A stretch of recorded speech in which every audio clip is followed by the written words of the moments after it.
Whoa, hey, we need a switching setup like that. That's way cool. Yeah, can you make that periodically switch just on its own? A couple minutes or something? No, I can't make it happen automatically. Got it. But pretty easy to we'll flip get over. Hey everybody, it's me. Wow, it's me. It's Adam. It is Saturday night, 8 p.m. Pacific Standard Time, over here in Oregon, West Coast, doing all that fun stuff. It's Saturday. We've got Chris and Pat from Tandemonium here. What time is it over there? It is 11 o'clock. 11 o'clock. Yeah, 11. Yep. Ooh. So not the first time that we're gonna be going pretty late for some guys, but it gets rough with the East Coast guys for sure. Yeah. Yep. That's all right. Yeah, we're good. All right, so we're gonna do the same exact things. To be honest, you guys, I don't have very many planned out topics, so anything from the chat will be most appreciated. Not gonna beat around the bush there. I'm sure we'll get some lively discussion between Chris and Pat, competition, all that fun stuff, tuning and whatnot. So just to get things started, we're gonna go around the announcements and do that stuff. No particular announcements. However, we're calendar events. Tandem Tuesdays, doing the same thing as usual. June 8th is confirmed for the Slammed Enough car show at the Expo Center. So that's the original place that we were at. Yes, DJ is back. The Spleen Machine is back from a frozen land. That wasn't really frozen, huh? Yeah, I mean, temperature-wise, it was kind of like here, but, you know, we went to the land where it does get cold. Did you see any Aurora Borealis? Oh, no. Yeah, they did make an announcement, just keep an eye out for it, but, a few nights I did go out and try checking it out, but nothing too crazy. And they did say that they would have made an official announcement, like the captain would have came on overhead and said, hey, this is a peak time, go check it out. Right. So that didn't happen, but beautiful scenery though. Did you see the Aurora Borealis in Oregon? No, I was lame. I was actually towing an RC car. Okay, go figure. Because that would have been hilarious. See it down here in Oregon, not even see it in Alaska. Where you're supposed to see it. Right. Anyway, we can talk about that later. August 2nd is EES. Is it S-Fest or ES Fest?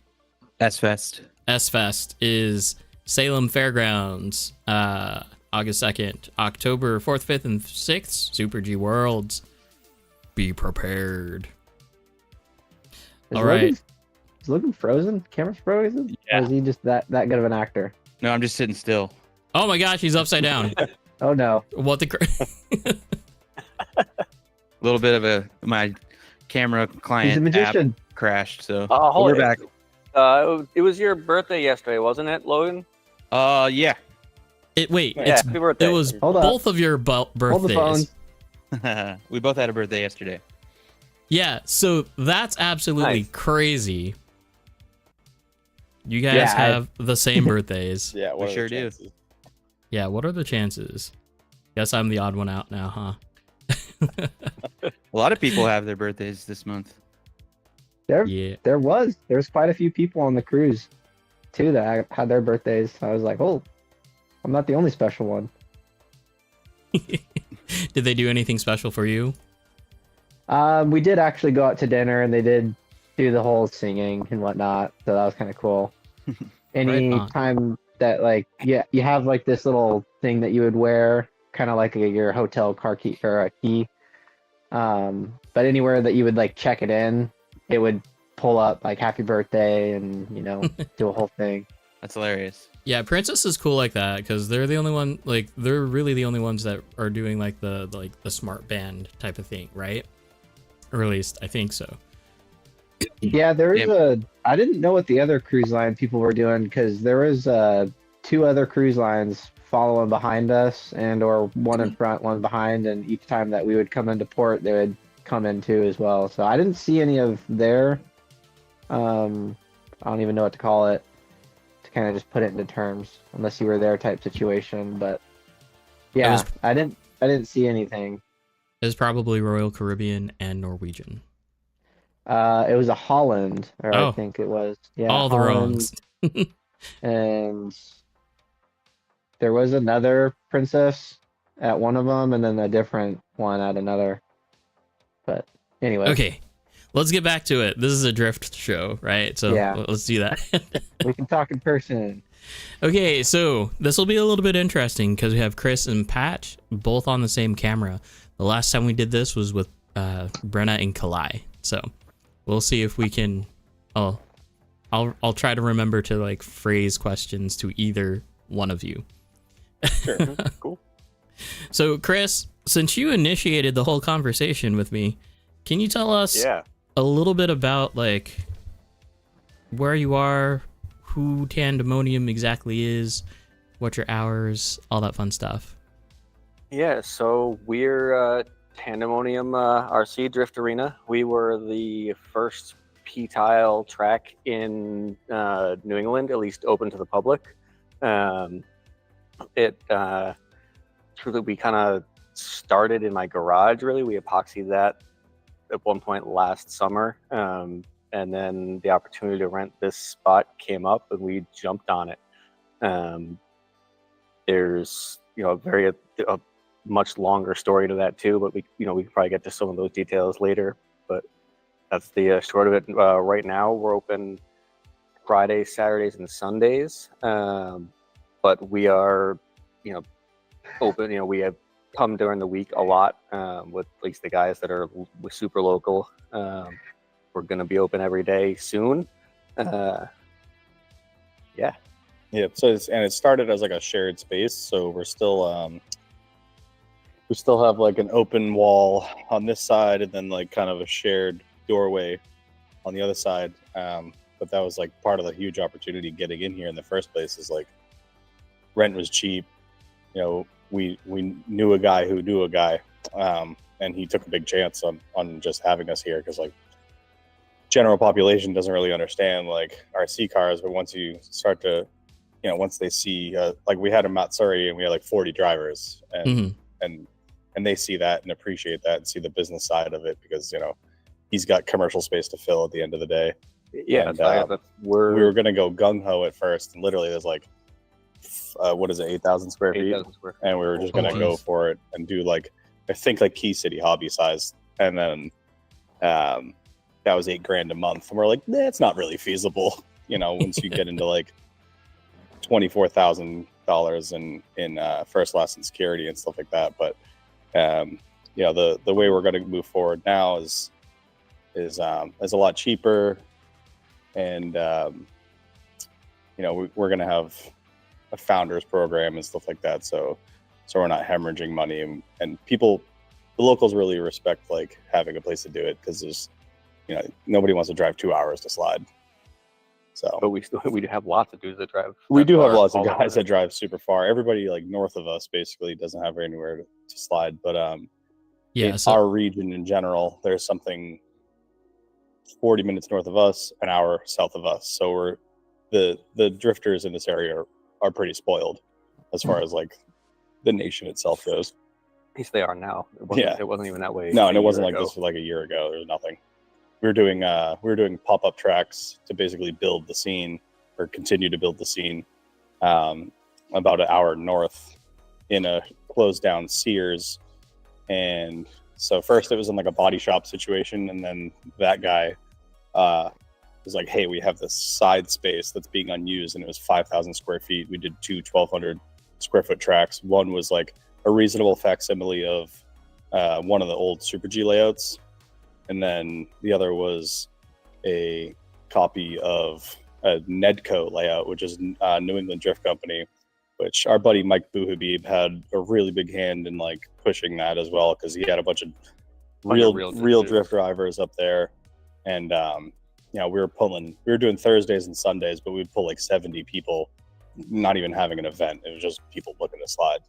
So a lot of that momentum came down here and let us do what we do now. Right on. Sorry guys, I'm only half we paying attention. we went all over the place there. Yeah. it's all Oh good. no, not your fault. Literally, you guys are all over the place because Yeah. DJ is Chris and Pat, Logan is DJ, and you guys are Logan. So My bad. All good. yeah, everyone blame Logan. I built a Does- new computer this week, so Dang. we're still working out some kinks, Ah. I guess. You blue screened? Mm-hmm. Oh, lame. Oof. Okay, Yeah. so you're getting started. You had a big Matsuri. As far as like you're not open every day yet, but how much would it come to like come and play with you guys? How much? Track fee's $20. Yeah, it's a $20 daily membership. Daily membership. Interesting way to put it. Yep. Yeah, so right now we don't have we haven't officially launched any kind of a membership program, but when you guys can't see it from where the camera is, but to my right here there's a big opening, and so we are 2,000 square feet of an 8,000 square foot floor, and there's a huge opening to my right there, and then another one to my left, and those go around. So there was a gym on the other side of the wall. So we're not closed in at all. We have no we when we leave here, we have to put all of our stuff into a closet in the back and lock the door, and that's kind of our Oh jeez.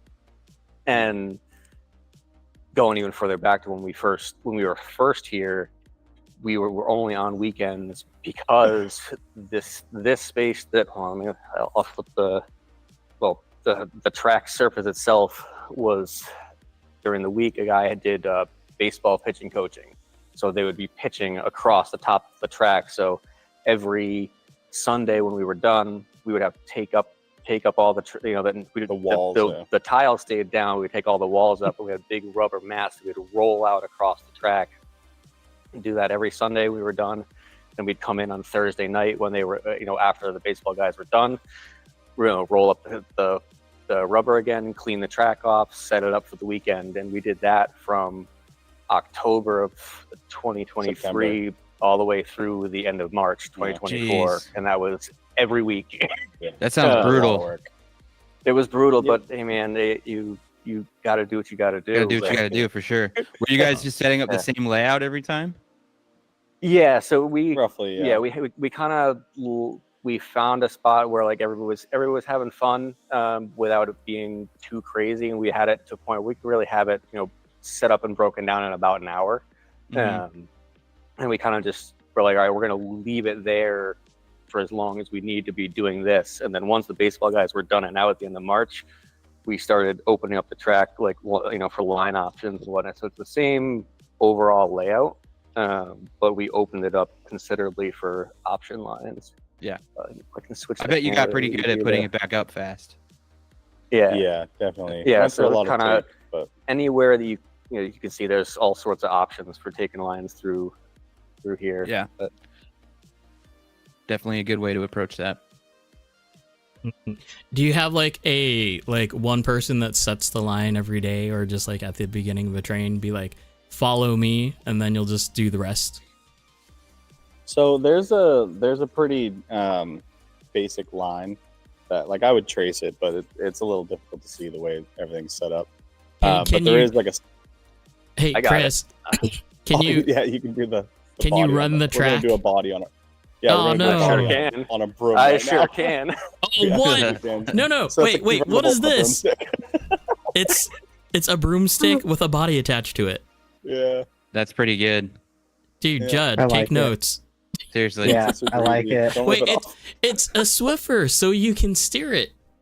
Yeah. Oh yeah. So the The regular basic line yeah. is roughly here.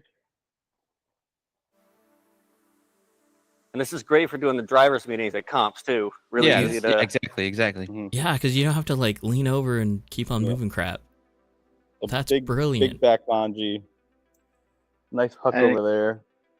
Kind of Very, shows very the easy to do backies through there. Pass through where really I'm sitting. through here. Yep, right on my head. Well, not quite a backy like that, but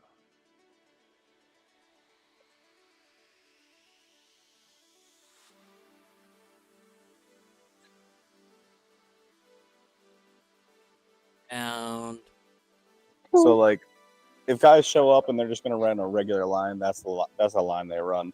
And it works both ways too. Yeah, it works both directions very well. And then, I mean, as far as option lines, like you can come off that back straight and do a huge sweep across that whole rock wall, and then you can use this as a big manji. It's pretty, options are pretty much endless. One of my favorite lines is you come through here and you snake right through here, put your front tire on there, and then you can just do a giant backy in there and catch it way down by that box. Nice. But yeah, do you encourage backies during competition? Not necessarily. I think it's too much. I mean, if you can manage to do it without losing any momentum or like you know, stalling out, you should. As far as I'm concerned, if be you're our throwing guest a to try. competition, you're probably so far ahead that you don't have to worry about the person. Because most of the time, even a really clean backy would be like an awkward decel, because that other guy's just coming right up on you. Yeah. So you basically showing off at that point. So I wouldn't penalize somebody for doing it, but it's relatively unnecessary.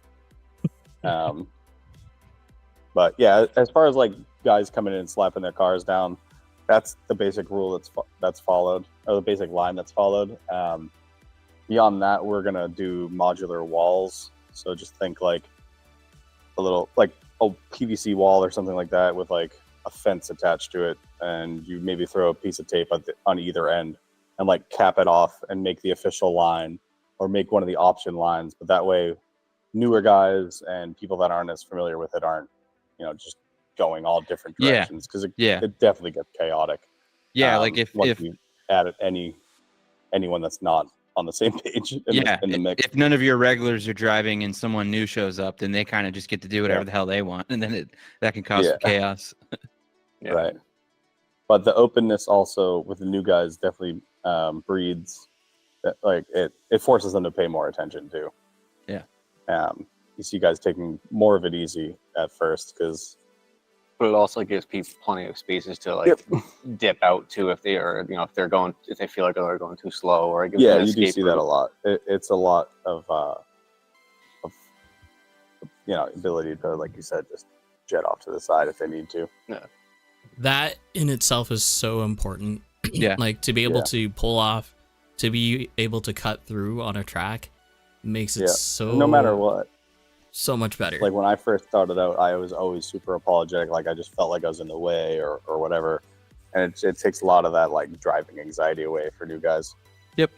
Which is really what it's all. I love seeing new people starting to get it and being like, I want to practice my chase. Or one of my favorite things is see a new guy come out here and like lead a huge train and like get those nerves out of his system, because it just constantly builds people's confidence. Yeah. And the trains get better and better. Yeah, watching someone evolve from like being somebody that always just shoots to be in the back of the train to when the train catches up to them and they don't just pull off right away is pretty rewarding. If you've seen them go through that whole thing. Like I love when you can see somebody, they finally start to, link a few turns together. I'll love, jump out behind them and just like kind of hang out behind them. Yep. And, give them the space, but then, tandem with them, they start to get that feel, oh my God, they're driving with me. Like it's, and then they get the little confidence boost. Nice. I think the biggest struggle that I see with new people is like, if they're not doing the trains, it's like, they're trying to tandem with someone, but they don't know how to get close. So that was actually Jordan's question to me the other week, like after everything was said and done. He was like, I just want to be like you and Jake and Lance, who can get up to the wall and really close. I'm like, just practice. Yeah. Just be there. Trigger time. Yeah.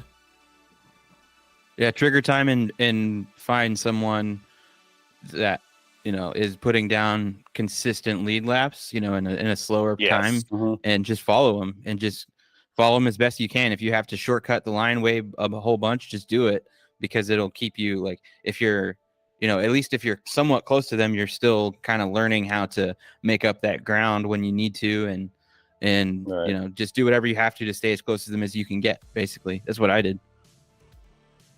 Yep. It Eventually, works. you'll just figure it out, and you can. Honestly, I swear, in my head now, I can. If someone's going a little bit faster than me, I can just be like, "There's no reason for this. Our cars are the same. Whatever. I'm just gonna go as fast as they're going." And I think about it with my trigger, and it just usually works out. Like, just drive behind them for a little bit and start to catch up to them. Yep. Yep. Go-karts, man. That's hanging. That's what I did with go-karts. Nice. Hanging back and mimicking is what I felt improved my chase to the point it's at now. And once people understand that you can be 2 car lengths back and still make it look really, really good, I think that's when trains start being really clean, and then eventually they tighten up. Yeah. The biggest thing for beginners in trains is having them understand that especially in a long train, like every inch you're further inside is another inch that the guy behind you is probably going to be. So then, and people, getting choked it's going to right. It's punch much everybody better else to up. give the guy in front of you that a little extra room, and run that wide line. Run the same line. Sacrifice the proximity to stay out on the nice wide line. It just helps the whole train stay nice and wide. Yeah. So we have like our round 3 layout down, but I don't know if you guys can see like the white checks. That's actually like a train line. Okay. Which is totally separate from the comp line. And it's just everything's just like brought in a little bit. It's kind of like midline. Yeah. So like you said, think people don't get choked out. Right on. Yep. When in doubt, just run outside and good to go. Yep. Big time. Adam Hokoki, I think that's how his last name is said. 3rd car rule on trains is gold. A little bit of explanation, please, because I don't think know. That's just like 3rd car should just run as outside as possible, regardless, to reset the line for everybody else. You think? Okay. Yeah. Okay. Right. Yeah. Having a guy out front that can run a consistent lead. You can have the second driver should at least be able to follow him decently, and then that it's really it's important on that third guy is very important to not kind of set that's the pace. The first 2 guys, here's this is how far we should all be to really like stay with it. Yeah. Gotcha. My only issue with the 3rd car rule is I'm too addicted to being really close to people. So if I do the 3rd car rule, I usually just end up like bumper to bumper to the guy in front of me. We struggle with it a lot. But we're getting there. It's like, I just want the door, you guys. That's all I'm here for. So I have a question for you guys. I haven't seen all the episodes. How long have you guys been RC drifting? Uh-oh. We'll start with the youngest and go up. Me and DJ started around the same time, which is like February of last year. Okay. Nice. For like a little over a year then. Yep. Cool. Sweet. Yeah, we started October 2022, so we're not quite at 2 years yet. Nice. Wow. And Adam has been doing this for 50 years. Seems like it comparatively. Holy crap. Like I get to talk and like reminisce with the whole CS guys. Yeah, those are the parts of the podcast every week where it's like they start talking about counter steer cars, and I'm just like, cool, man. Nice. 4-wheel drive, all that stuff. The pulleys. Yeah. The retarded gyros. Yeah. Or the dumbed down There's gyros. There was a kid in the comp today that had a DIV. Oh yeah? It was Nick. Yeah. Was it converted? And, yeah. And was it it was nasty though. Was it mid It was the rear best I've seen him converted? driving the comp. It was the best I've seen him drive. Sorry? Was it mid rear converted or still mid front?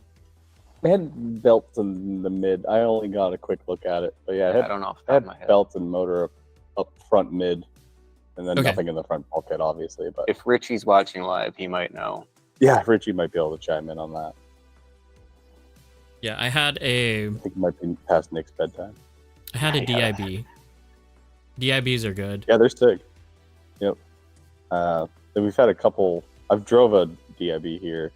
It was slightly less angled, but the exit speed is sick, and it was a full overdose conversion too. I forget who owned it. Brandon Tench Dude. had it, but it wasn't his. He like had somebody else's car. But that thing was fast. the overdose like front bulkhead for those cars are absolutely ridiculous. Like trying to find one is hard, and then trying to find one for like not ripping you off is completely unheard of. Yeah. Yeah, it's the drift tax sometimes even on the 110 scale is crazy. I haven't gotten into the Galms yet, but you know, that's the inevitable route. Speaking of what I do. Speaking of the Galms, did you see there's the overdose competition that's coming up at Super G now? Yes, I saw that. It's very interesting. That'll be tight. Yeah, my sister-in-law's wedding that weekend. Yeah, that would be a lot to get out there, but it, you know, I think there's some people from around here that are already planning on going. I bet. Yeah. And then are they going back in October too? Probably, depending on how the results for SDC are. Yeah. Gotcha. And you guys are running your own SDC quals? So no, we do SDS with like so it's the Scale Drift series for us is okay. What's it called? RC Car World in Jersey, ourselves here in Massachusetts, Elite Drift Shop, and then Strictly Sideways in Canada, Ontario. And then SDC is RC Driftway in East Wareham, Mass. So the two big P-tile tracks in the area are having the dueling competitions. Competitions. That's kind of sick, though. Yeah, it's awesome. I It's would a nice love that. opportunity for us because we don't compete in our own series. Yeah. Right, yeah. Which So it is, was awesome to be able to go down there today and actually just drive. Yeah. It's like, yeah, it'd be fun to drive, but I also don't want like home field advantage. It's just, it makes it We complicated. deal with that issue as well. Mhm. Our judges all want to comp too, but Yeah. they don't And like it's super the idea. exciting to get into SDC. So Yeah. always that chance to go out to Cali. I can't wait to get out there. Yeah. It's such an interesting concept when I think about it though, because it's like you can go to SDC for championships, right? And you can do the thing and you can just be like completely stressed out and still have fun. Or you can just plan another day. Like Team PDX is going to be heading down there this coming weekend, right? Yep. And yeah, you'll have like all the time to chill and like just be there, like It won't actually in the be moment. that chill of a trip, but yeah, it should be nice just to drive there for sure. Well, that's what I mean. Like you'll actually get to just drive instead Enjoy of it, yeah, and yeah, we'll. like comp brain. like our first. Comp brain is bad for people. Oh yeah, Yeah. Pretty It's- burnt out from today. It was an easygoing day. I'm still burnt out from today. yeah. I mean, different people handle it different ways. Sorry, Pat, I cut you off. What were you about to say? Oh no, it's good. It just brings me to like the point that we want to get up to Super G like outside of comp and be like, hey, we're gonna come up 10 people on this day, all those and then they'll tracks pull are like super Strictly easy, Sideways easy guys to over fix. and get like an impromptu Matsuri, you know what I mean? Yep. And just get a really solid day of driving with no pressure and just running trains and having fun. Because that's pretty much why we all got into this in the first place. Comps can make you lose sight of things sometimes, or straight up take the fun out of it, depending on how it goes for you. Yeah. But Yeah, nothing like catching doors with the homies. our last comp was like, overall it was a really fun day, but when I was not in it anymore, I was very upset for a good amount of time. Yes. And that Yep. made the day less fun for sure. But you know, Yeah. it just makes me want to go back and do it again, even more. So Yep. like, I So love you it all. guys, Same. where did the penguin What? come Sorry. from? So it's a water fountain. Oh, nice. So we like. Is it from, like, a theme park? It's kind of. So like this complex that we're in, like this was like gym on the other side. This was like probably a ballet studio at one point. It was offices at one point. this is only like a third of the facility. On the other side is actually a field house, which is like 2 full-size soccer fields indoor, and then I don't even know, like 12 batting cages upstairs and downstairs. 3 floors of batting cages. Yeah, it's 3 floors of batting cages. It's a huge sports facility. So like going back to like the pitching thing, this was like overflow pitching area, and we had those rubber mats. But like when we went to go into the basement to find the rubber mats, I saw that and I just grabbed it and I was like, "This is mine. This is mine now." And it's kind of become our mascot. So it's kind of cursed looking, to be honest. It's sort of terrifying. I mean, I dig it. I dig it. Like if I was watching, what am I doing here? There you go. So yep, we have this like it's now become slides. One of our little persona things. But that's sick. Samurai penguin. Yep. I could just picture like a surveillance video from there, like at night. It's dark, and you just see that thing standing in the corner. His name his tag says security. Here, yeah, so. And this is like the gangster pendant says slides on it.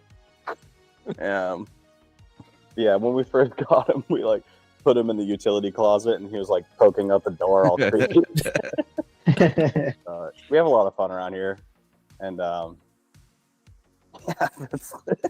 well, no, so yeah, like when I was making the thumbnail this morning, and I was like, "Hey, Chris, do you have a logo or an avatar that I can post?" Little did he know I had already stolen your Tandemonium logo from your website and used that. Yep. But then he sent me the penguin. I'm like, oh, okay, this is way rad. Yeah, I put about 5 minutes worth of effort in that website. Hey, that's okay. Yeah, that has the very pertinent information on it. That penguin very well might make it onto our next team liveries. Yeah, I would highly recommend that. It's a sick thing. Yeah. Like, speaking of liveries, yep. Is Team PDX's liveries already done and ready to go? I have a feeling we may get a tease here in a second, but I don't know. I don't want to speak too soon. Oh, I saw the bumpers. I think I saw the bumpers.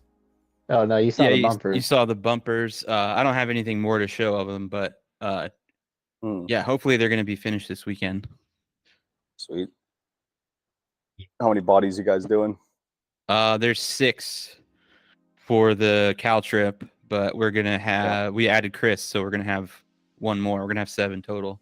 He's gonna be the one, like the one of these 3. Yeah, I was gonna say, what were your requirements? Did you go to like a manufacturer or a color or a so my coworker has been into painting stuff for a long freaking time, so he's painting them for us.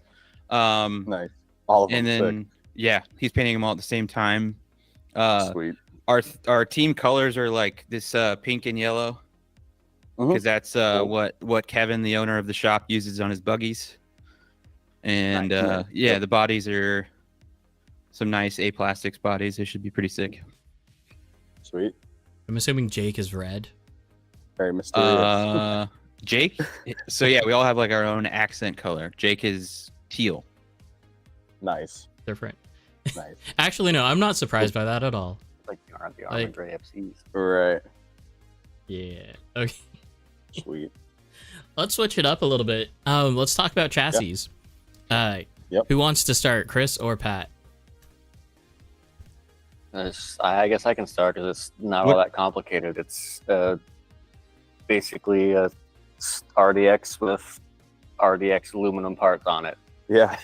Nice. It's actually been toned back. Yeah, I was running a Bingo Wasp chassis for a while, but I'm kind of moving towards less of a flex situation, and I'm waiting on I have the new Rev D deck pre-ordered. I'm just waiting for that to come in. Nice.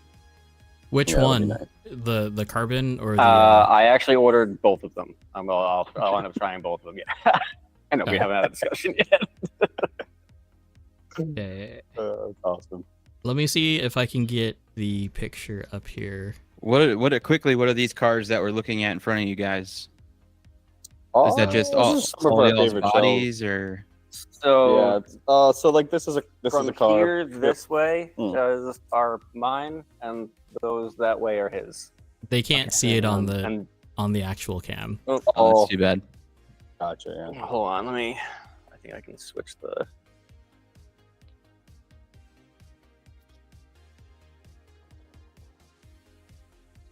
Hey, this is the problem that I run There you into go. all the time. Yeah, like well, obviously we're not too close Yeah, to them, so- but all of those look pretty damn clean. And there's Yeah, a lot most of of them. them. They Some look of good them from are a a little- distance. Yeah, some of them are like beat, but most of them, they all have door marks on them, which is nice. 10-footers. These are the two newest ones. So it's like Team Tandemonium bodies, Team Endless bodies, really early shells that Chris and I did. So matching purple boss bodies, matching top line Dorifuto FCs, 2 chasers, 2 beamers, and then it just kind of goes crazy with a bunch of random bodies. Some of them are unrun. I came to the conclusion that I haven't painted a single one of these. I do paint bodies, but I didn't do any of these ones myself. But The only one out here that hasn't been run is the 300. my S13 has been Oh, the unrun purple as one? well. Yep. But yeah, body game's getting stronger and stronger every couple Yeah. months. Chris Chris just in got my an book airbrush it's a kit, lot, so that's but gonna be a whole new. Yeah, Nice. it gets out of hand fast. Yeah. I mean, you have an entire wall Four back clear there. bodies now too. Yeah. I can't wait till that wall's full of banners. Need more. Yep. On. So my chassis, right? Mine is so I was running RDX for a long time. My RDX trans wore out. I don't want to say anything bad about it because it just, the idler Keep the gears just balls lived out of their that for life. a long time. And they turned into knife blades, and then I stopped driving it before it exploded. I've recently built probably a month ago. It's a Hydra Shark, I guess you could call it, but it's got the top line belt drive rear. All the arms and that's stuff are all different. Shark. Yeah, no, there's no point in showing you because it's all pretty encapsulated in the rear. But the top line rear is super duper smooth. It's on spool. He's got the pictures up there. Oh, sick! I forgot we sent you pictures of them. Yeah, so it's on spool, and the belt drive is just super smooth and kind of natural drag brake, and almost like a slingshotty feeling when you start to get into the torque. I opted to not go IFS because I haven't liked any of the IFS cars that I've driven. And then, full AccuVance. It's got the new Luxon Agile. Nothing crazy. It's all pretty standard stuff. But I fell in love with DDS. That's the first time I drove it, so I really wanted to do a build. I waited a long time, and finally treated myself to that. But it's been really good so far. I'm definitely gonna go back to the RDX, and probably when I do the trans, I'm just gonna switch up the whole plate, go full stiff because it was a flex chassis at first, and I want to go more towards the Rev Ds. The whole point of that chassis was to be pretty rigid. Everybody say hi. Hi, Charlie. Hi, Hey, Charlie. Hey, Charlie. So this is a flex deck, I see. Yeah. Yep, I think it's a so. flex deck, and then I put Yeah. the top plate from top line, really stiffened it back up, so it gets almost zero flex in general. That's good. And then what I thought was a little unique, I took a rear ESC mount and mounted it to the front brace where the top plate and the trans meet. So it's flipped around and then everything's kind of pushed up front. I think I'm running 62 to the rear on my bias. Okay. So it's got super snappy transitions. Yeah. And holds pretty disgusting angle. It's been a lot of fun. I don't think I've ever driven anything that low or, that close to 60 yet. Usually. Yeah, I mean, I ran my RDX 65 rear, and I liked it a lot. And the battery on that is high mid. So this is low. I don't know. Everything's kind of pushed as forward as possible. Yeah. and then GYD 550. With the top line belt drive, how much did your FDR go up? I'm not sure what my FDR is actually, because I haven't looked into that. It feels pretty close to standard YD2, and I'm running 23.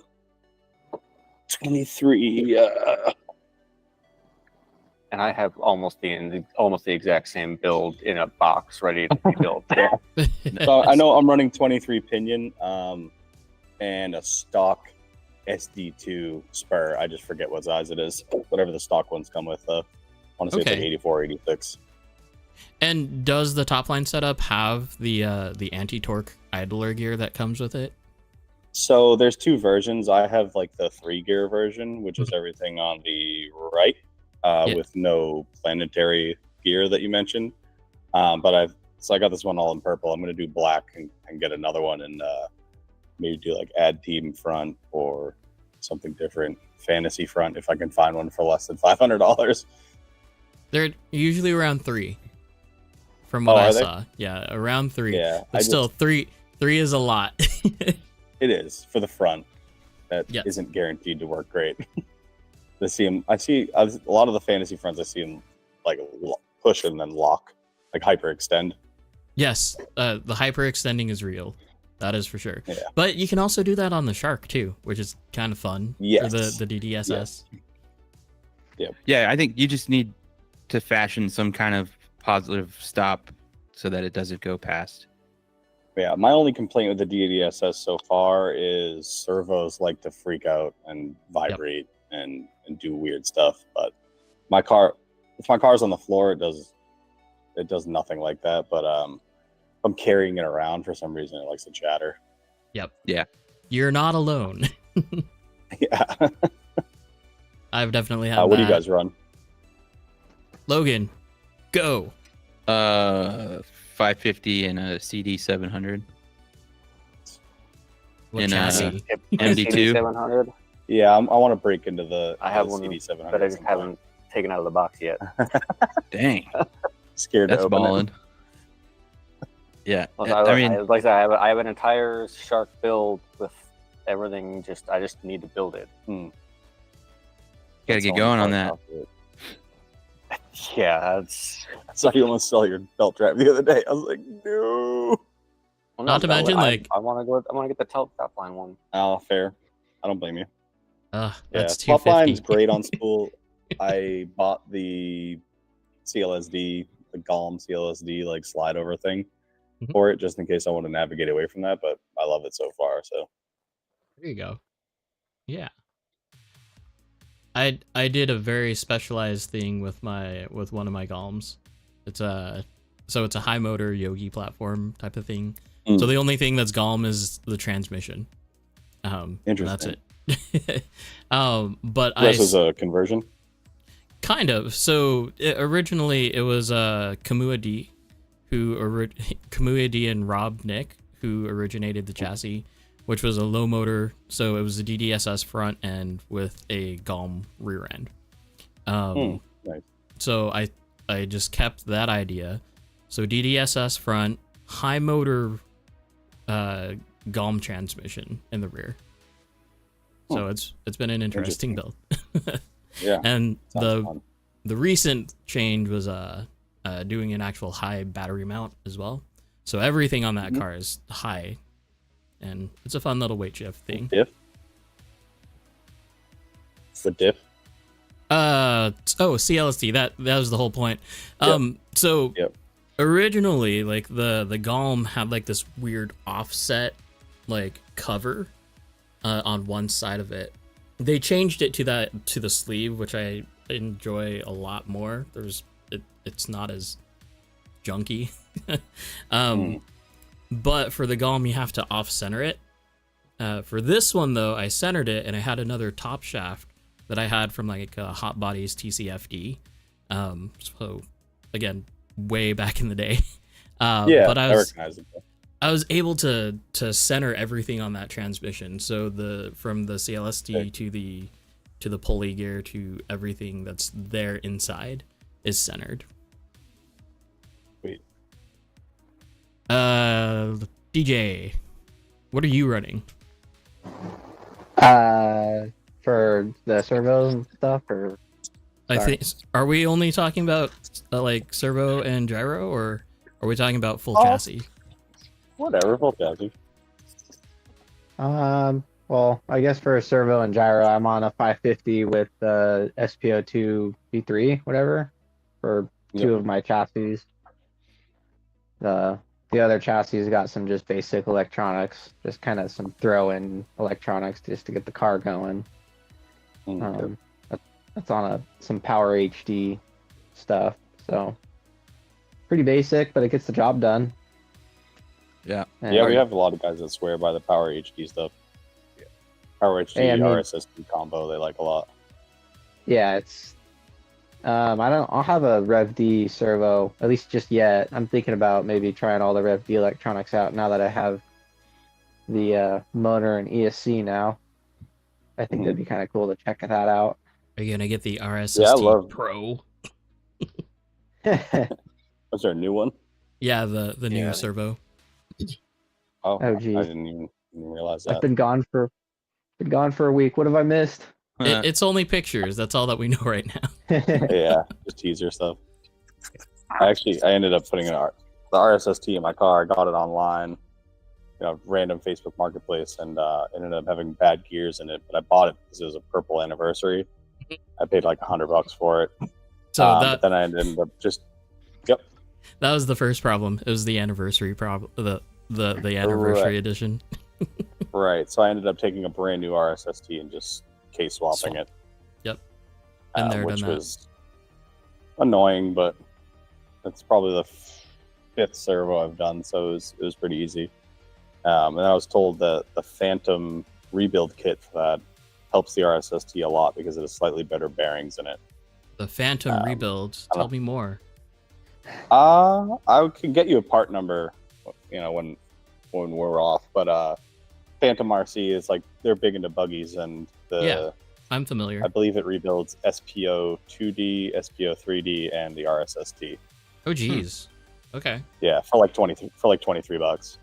Very cool. Oh wow. Curious. Might be Curious. 30 or something like that. Yeah, I swear by that. I've put it in 2 of my own servos and two friend servos.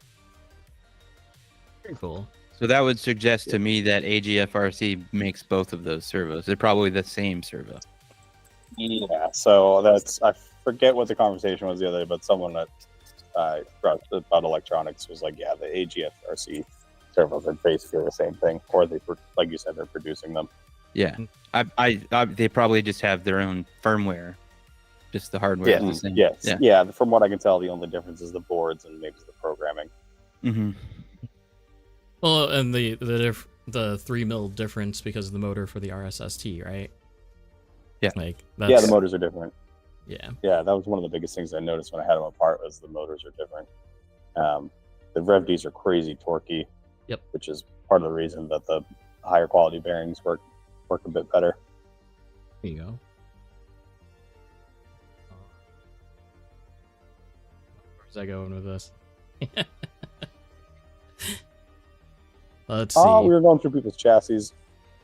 Oh, yeah. Let's go back to Chris's, because I was trying to bring Chris's chassis up.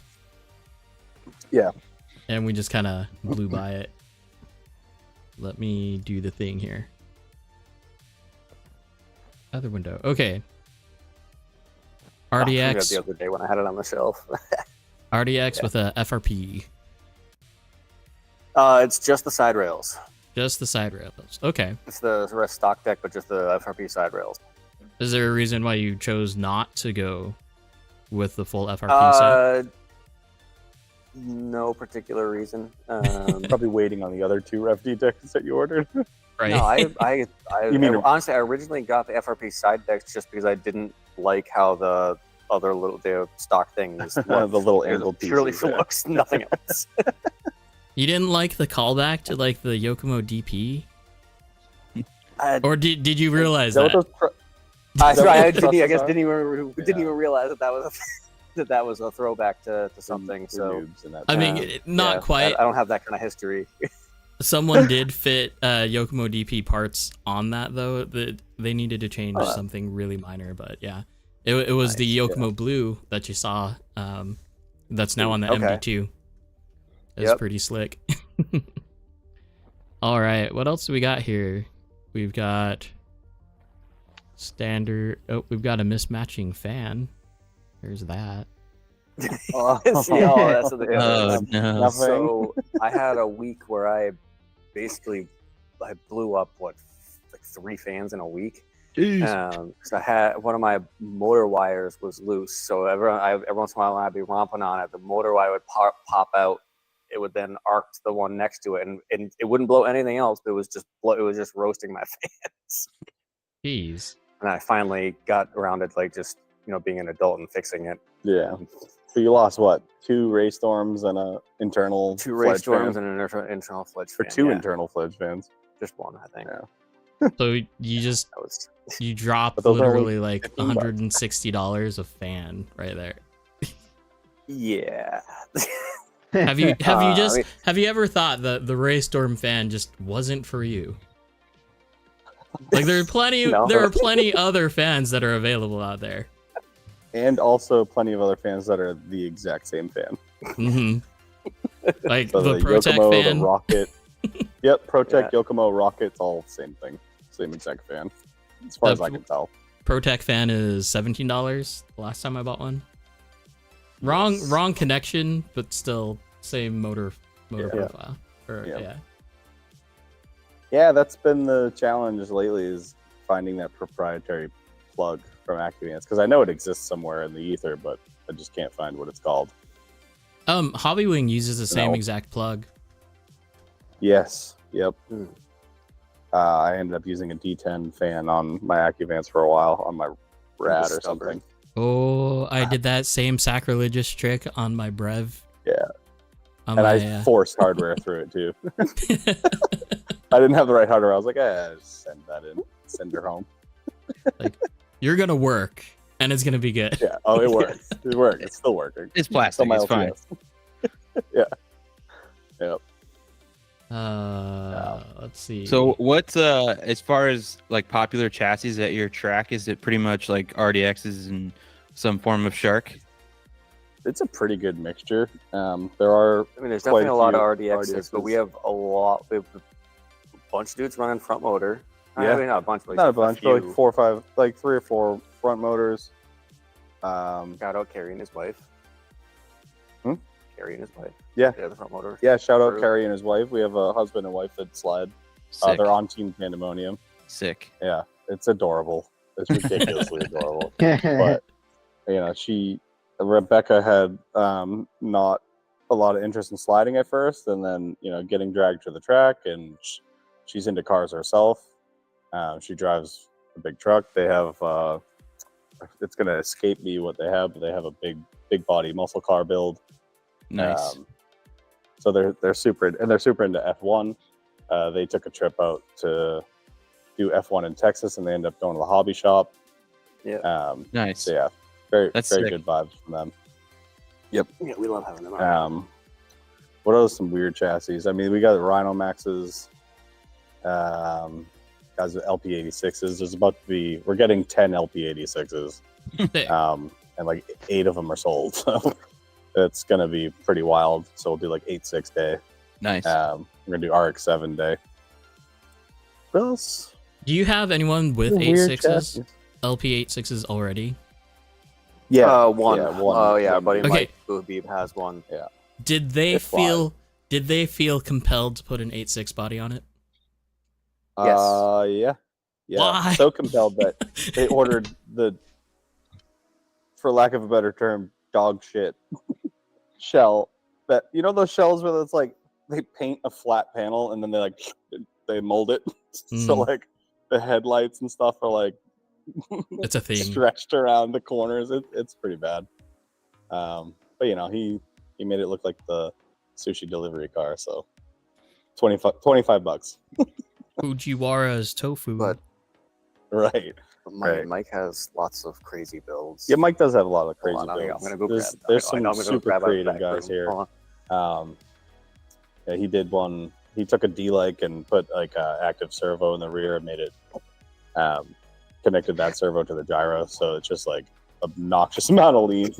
We got like a real 1980s Batmobile toy. It's a stretched RMX, so this whole section right here is 3D printed and stretched. Yeah, but it's in here for electronics. It's got decent, probably RSST and a power hobby. But this thing rips. This thing absolutely rips. 3D printed wheels with center caps that have bat logos on them. Battery right here. So how battery slides in, high mount. The thing, the flame works. And this is a. I was gonna say, how LED big is the flames coming out of the back? So it's an LED from a jet, so it is blindingly bright, and it runs off a separate 3S. So this thing's super rad, and it definitely like hurts people's feelings because it's like it shouldn't drive as good as it does. You should convince him to put one of the backfire kits from Thailand, like boom racing or something. I know, legit. And then Brandon built the Joker van. Yeah, and then same kid that did the Batmobile. Our buddy Brandon Tench basically commissioned a Joker van. Just think of like a UPS box truck or like a ice cream truck or something like that. It's got Joker sticking out the top, and he runs that on an MRX of all things. So it absolutely rips. Like, and it needs the weight. A load transfer. It makes it a load transfer vehicle. Yeah, but that thing rips. And then we'll do, bat feet. What did we do? We did like a huge circle of cars, and we had like Batman facing the Joker. Yeah, we're doing donuts. yeah. Do a lot of. We try to keep it fun with like video parts and just random social media stuff. Do a lot of reels. Yes, for those of you who don't know, because I just learned this the other day, reels allow people who are not just following you to see your social media. So do reels. Reels will get you out there more. Reels, why everyone does reels. Yeah, I've had them take off very randomly. Had some TikTok stuff take off very randomly too, because we're admittedly not pushing social media very hard. I would even consider us having like a grand opening in the down the line a little bit. Once we get the walls done, we'll do it. So we're kind of in a soft opening, even though we've been in operation for a while. But definitely find us on Facebook, TikTok, Instagram, all Tandemonium RC. We finally have Discord. And we finally have Discord. We're like kind of trying to get away from. We're like pseudo boomers, so like it's we're trying to navigate a little bit away from Facebook because it's just clunky and Discord is awesome. It's super organized, and you can have all the sub threads about bodies, chassis tuning, and everything else. Yeah. Which, if you haven't joined, go join the Discord. We're gonna do some roast my rigs near the end of the show, maybe. Although we didn't do any last time, right? Because we ran out of time. Yeah. I've been meaning. I think putting a limit on how many we do is beneficial to my own sanity. Well, we didn't even get there. Is the thing. Yeah, I mean, last week was different, but sitting there doing roast my rig for an hour isn't the most fun thing in the world. No. Okay. Random factoid. Did I already cover the competition statistics from last comp? So I don't think we haven't had a show since that, right? You're right, huh? Because it was this last weekend. Yeah. So this is the first show after. Yep. So we were talking about like what your track runs and whatnot. So I keep a running list, or I have a Judd spreadsheet which I've added to for how many of what chassis is running on that competition day. So the highest chassis, and think of them as like base level chassis and then whatever conversion after that, right? So in this case there's a tie for first place in terms of the number one chassis. So 7 RDXs, whatever conversion they may be, and then there's also 7 Sharks, whatever they may be. I can get that. I can get that same information. That tracks pretty well. That's probably similar. Less Sharks, I'm gonna go look it up right now. You I'm- actually I'll have get the numbers. Yeah. And then we also had 3 SD2s show up, 1 MD2, Nice. 1 YD2 Yep. SX3, which is hilarious, 1 MC1, 1 MC2, and a Yusakani PDS mix, and another Yogi. So a GOM conversion. Yep. Yeah, so our last one we had 6 RDXs, 1, 2, 3, 4 Sharks, an MC1, a D-Like, a Sakura D5 driven by like a 9-year-old, 9-year-old. Yeah. Who um, rips? and an MD2, and an MST. What Yeah, we got a one? handful of MD2s out here now. What MST? Well, what one? Your 2.0. competition? Oh, what one? Matt won that one. RDX. RDX, Carbon Fury version. Yeah, Carbon Fury.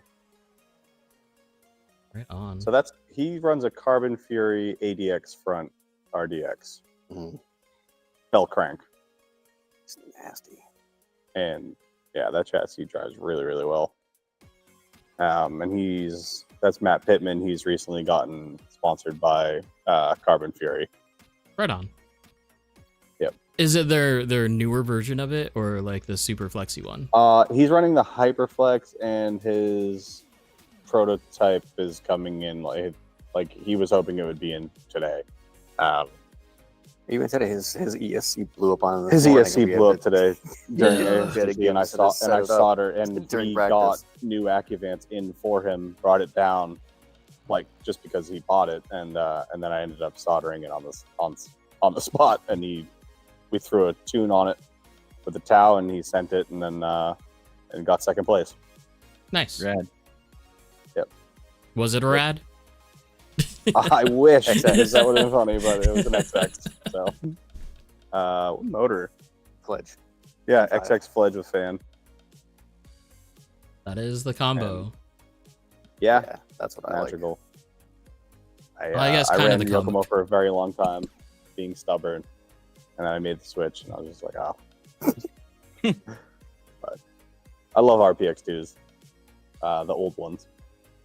I Right. bought a new one. It died in 4 months, so I was salty. Oh, that sucks. Yeah, the FETs just kind of went out under, low boost, low tuning. I mean, low boost, low turbo. That's what Chris also had one where we're at, where it just like randomly, I guess not randomly, it all the time just gets too hot, so he's not even running it. I don't know where he Yeah. got it from. I think he got it used, but yeah, he has no runtime on that ESC, at least not that I know of. Although he doesn't drive Yeah, anyway. I don't know if it was a coincidence, but it seemed like my Yokomo stuff that sat for any long period of time, and then I powered it back on, it like shit itself. Oh geez. Yeah. Yeah, Okay. because that one, the last one that went, it drove fine. Then you put the car away. It was just like weeks that you didn't Yeah, have the car. and then you just seven powered blinks, it on and- 7 blinks of death, basically 7 red blinks, and as far as I looked up on it, there's no solution. Internal BEC error. Has any of your guys run into a position where they desolder the motor leads? No. Well, you mean is stuff getting so hot? Yep. Yeah. Like I've actually seen it. desoldering the Right motor. here? Yeah, I've seen it on like it'll just be one wire usually though. Mm-hmm. Yeah. It happened. I forget whose motor it was They're recently. talking it getting so hot that it desoldered now because someone just did a shit job and Yeah, I guess usually the route would be someone had a shit soldering job and it finally fell off, but no impact or anything. Have you mean, I've seen been someone's there. stuff gets so hot that it just melts away, or Yeah, like literally. Both Jake on and the Neil. ESC side? No, on the motor side. Interesting. yeah, no, Yeah. I haven't had that happen. That's from motor heat then. Well, so one of them was because of the AccuVant bullet connectors. Like those failed because they're just old, right? Arcing. Arcing is Oh. probably what caused it. And then I think for Niels, he was just running an RPX2 on really, really high grip P-tile. So All right. just burnt it up. Interesting. I was at the deli, for those of you who know the deli. The deli that we don't speak of. I won't ask. I mean, it's good and bad times there. Okay, so one thing that I did, I guess there's a few things that I wanted to bring up. Have you guys been watching my Instagram and Facebook page where I've been posting the side-by-side videos? I've been seeing it. I've seen some. I can't say that I've like sat and like studied them, but I definitely like. I mean, when I'm sitting at my desk all day, I have all sorts of just YouTube content flowing by on one screen. Yeah. Well, so I'm kind of curious: is it a good thing? Is it a bad thing? Or like, because recently I think it's a great thing. I've been putting polls on them, right? Yeah. So I'm tiptoeing on a very, very thin line here. Yeah, that's So Yeah. I think it's great because you're able to see both of the runs literally side by side. You can watch it once and you can focus on one thing and watch it, and you can literally just flick back and forth. Sort of like the recap reels that Richie was doing. Yeah, kind of the same thing that Richie was doing I for a do while. like that concept a lot. I haven't seen yours, but it's a good move. Okay. What about the idea of actually putting a poll up for like the whole public to say he or they, whichever person won, right? Because that's my whole ethical thing right now. Yeah. I'll give you my opinion. I think it's fine just as an engagement thing, for people. Obviously you want people to watch your content, and I do love the it's kind of it's a little trick that I've stumbled upon, which is posting that side by side, because then people will watch it over and over again. Yeah. So Nice. as the poll is nice for engagement, like that's cool.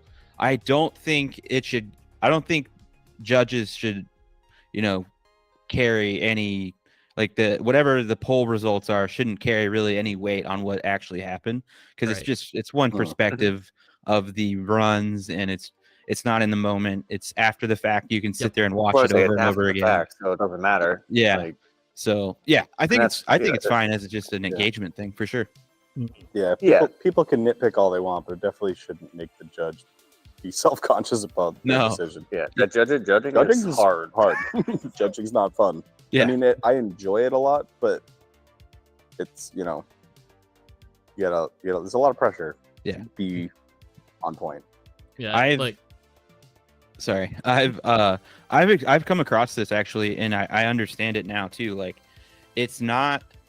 I don't like people asking me, hey, watch this video and tell me what you think about the battle so much. I whenever I do that, I always preface it with like, it's so much easier to sit there and watch a battle 20 times in a row when you can scrub through it and make a judgment than when you're sitting there in the moment watching it in front of your own eyes and you have to sit there and think about what happened.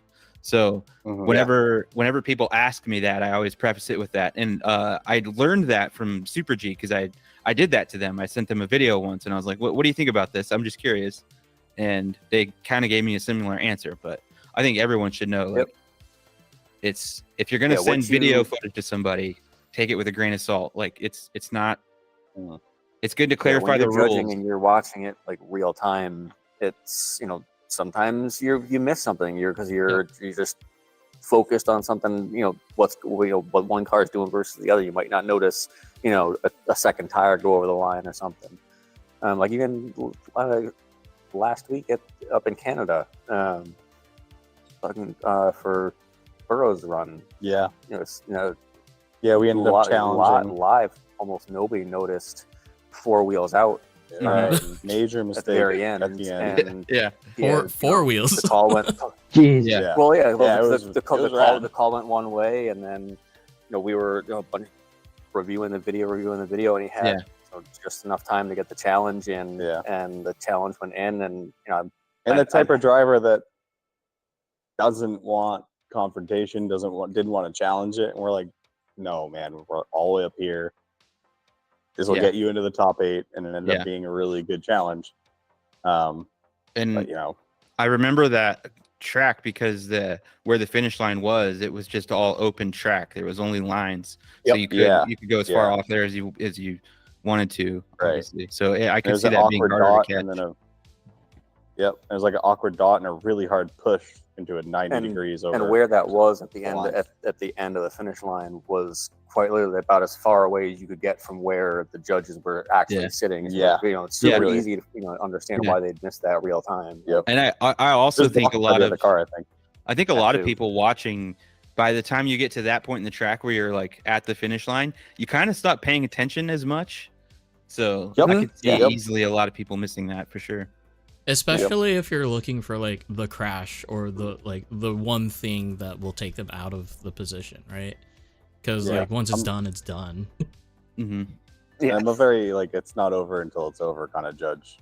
It's like you never know what's gonna happen. Yeah, I mean, obviously, if you're judging, you have to sit there, but it'd be easy, as a driver to miss that.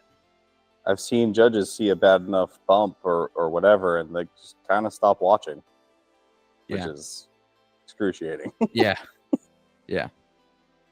for sure. What about you, DJ? Any insight on the matter as far as social media polls?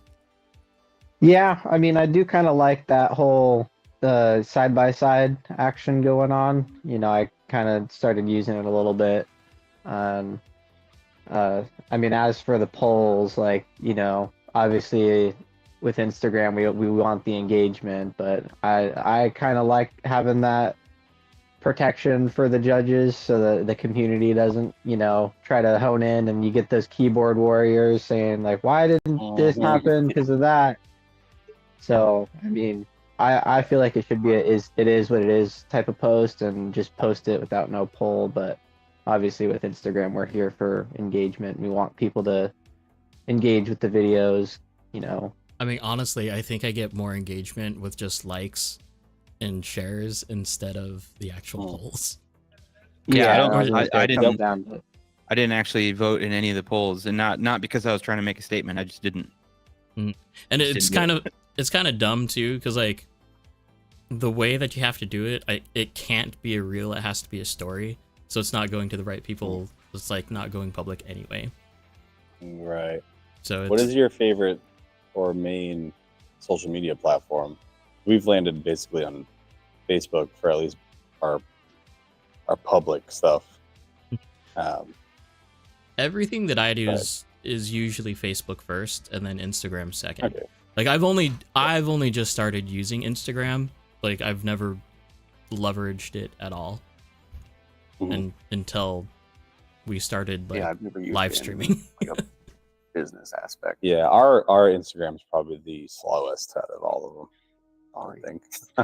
Yeah. I could sign into it too. It's all good.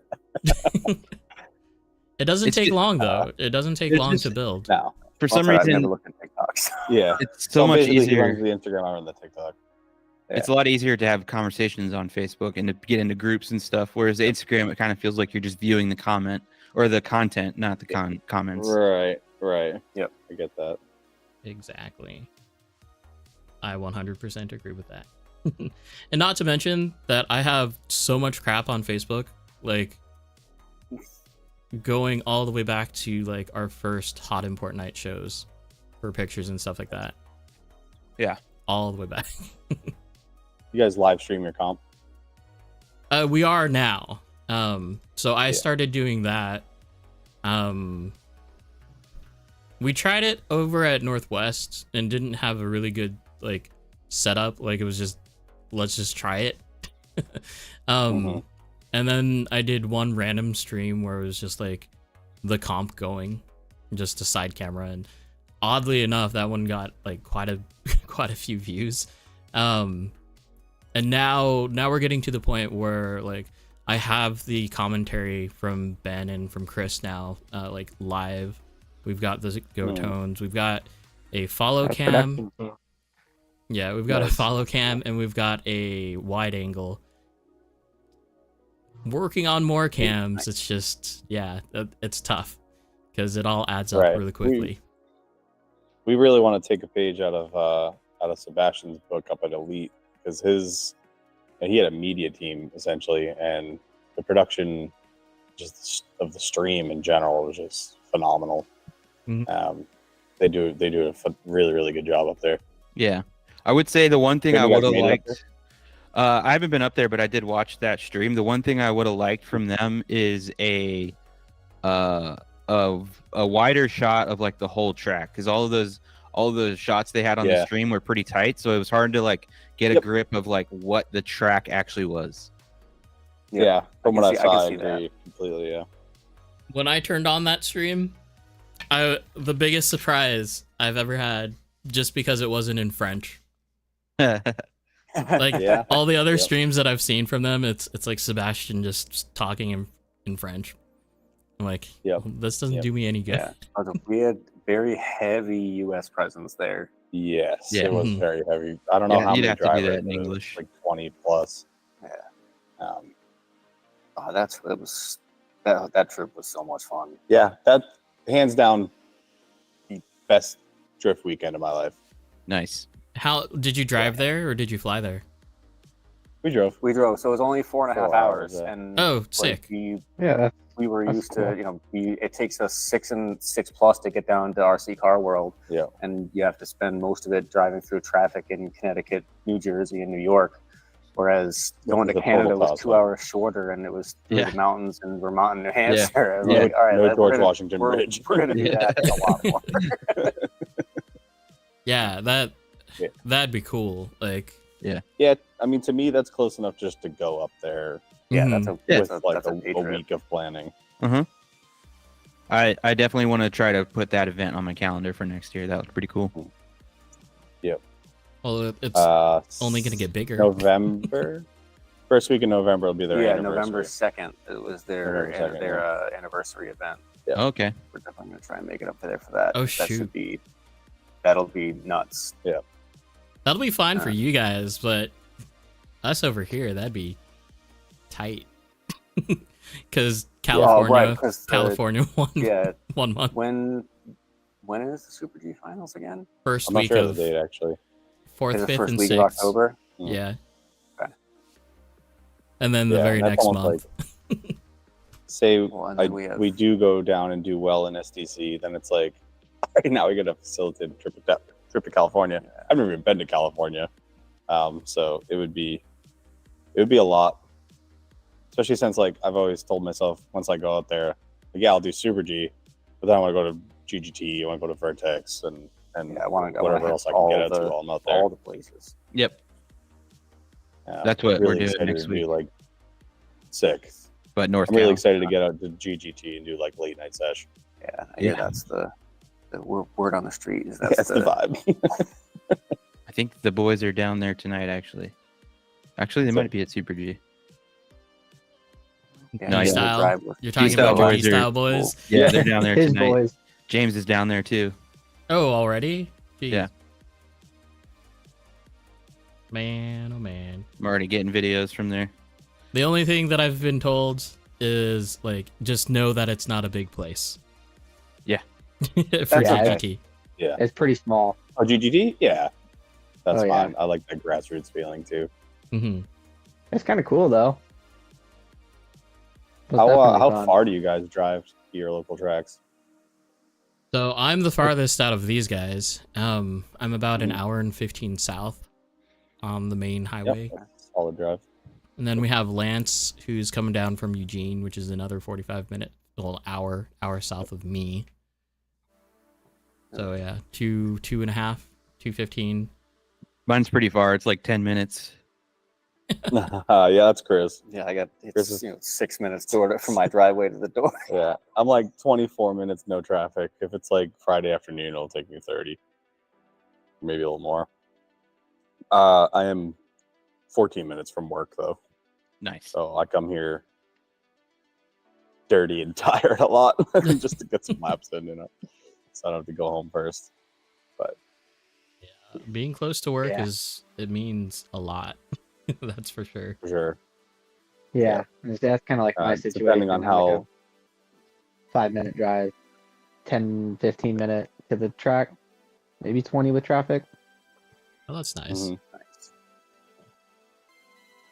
Are there any good sales going on at Dick's, DJ?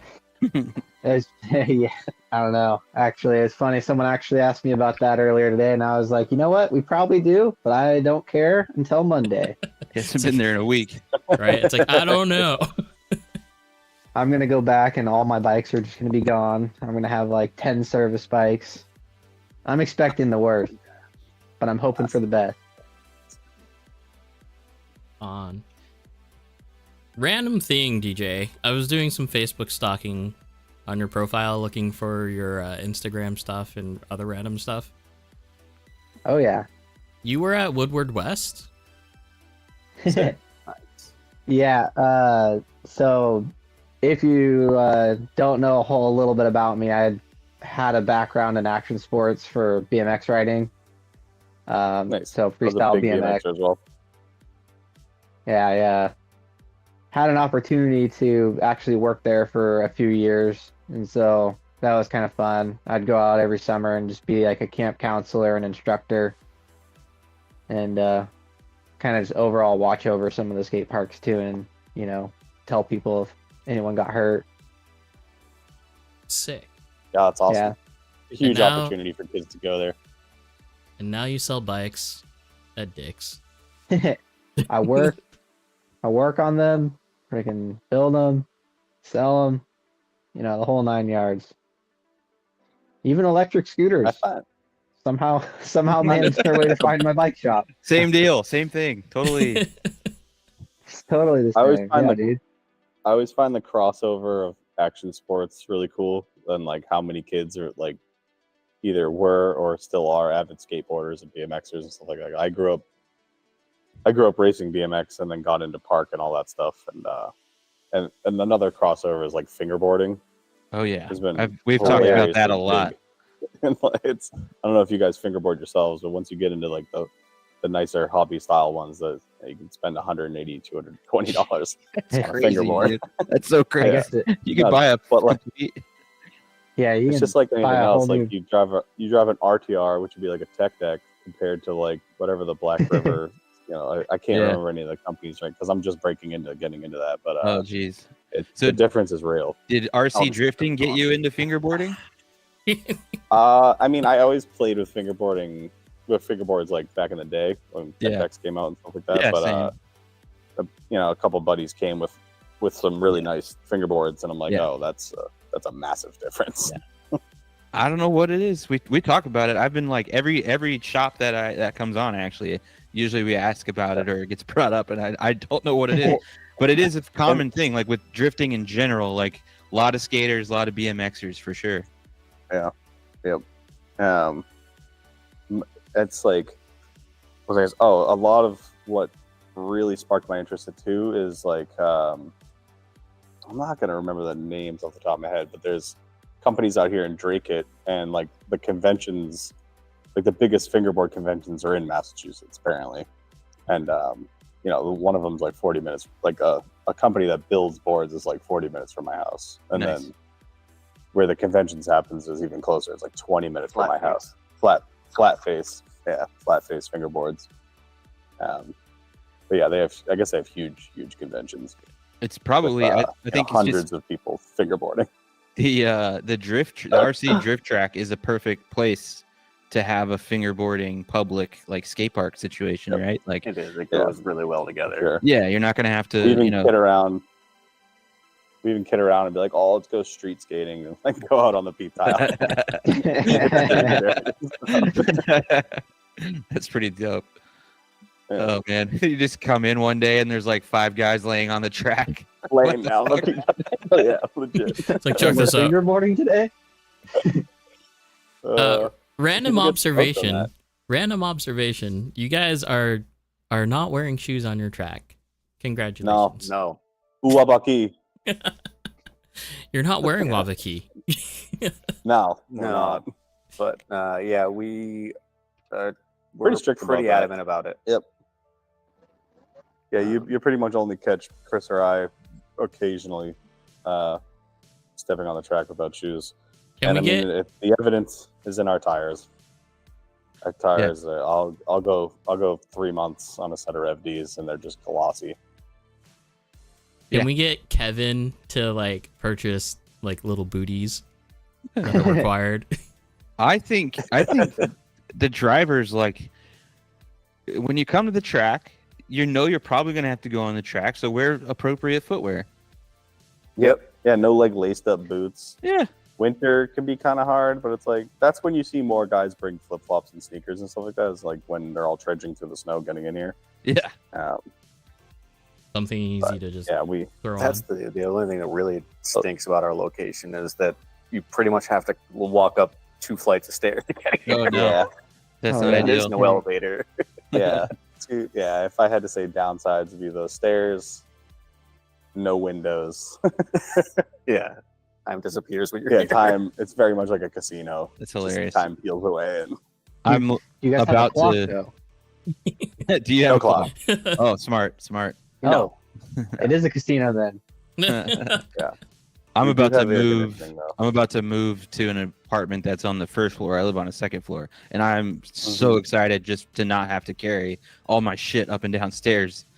Yes. Yes. So that would drive me crazy. I probably wouldn't even go there. Yeah, I realized in the wide view you can actually kind of see the openings on both sides. Oh yeah, you can see the openings a bit. Yeah, Yep. yeah. Yeah, we're super happy with the space. Is there any sort of like shop area or? Yeah, over there. So we have like a It's not really tall. set up, but- It's actually a spy eyeglass. You know, like sunglass Right. like case. Yep. With a sizable amount of stuff in it. We have like a Perfect. wheel wall. And Nice. then we do a lot of pre-order Yeah. stuff because we don't really see the point in carrying 7 sets of AccuVants No. and having Yeah. it in the store. If you want it, we'll order it for you.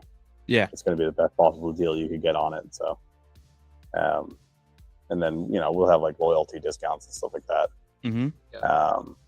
We offer our team pretty sizable discounts, and then depending on what it is, it's just if someone's putting up the money for it, we don't really care if we can profit off of it.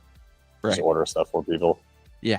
But how many sets of AccuVants have we sold at this point? It's like, A lot more than I honestly. they were thought one of we our were. first. They were one of our first vendors, and we probably sold up to 20 sets, like Nice. full sets of AccuVants. So it looks like Kinda- your tile is actually on a wooden subfloor, or is that just the normal? Yeah, so it's like a laminate underneath. So Oh, okay.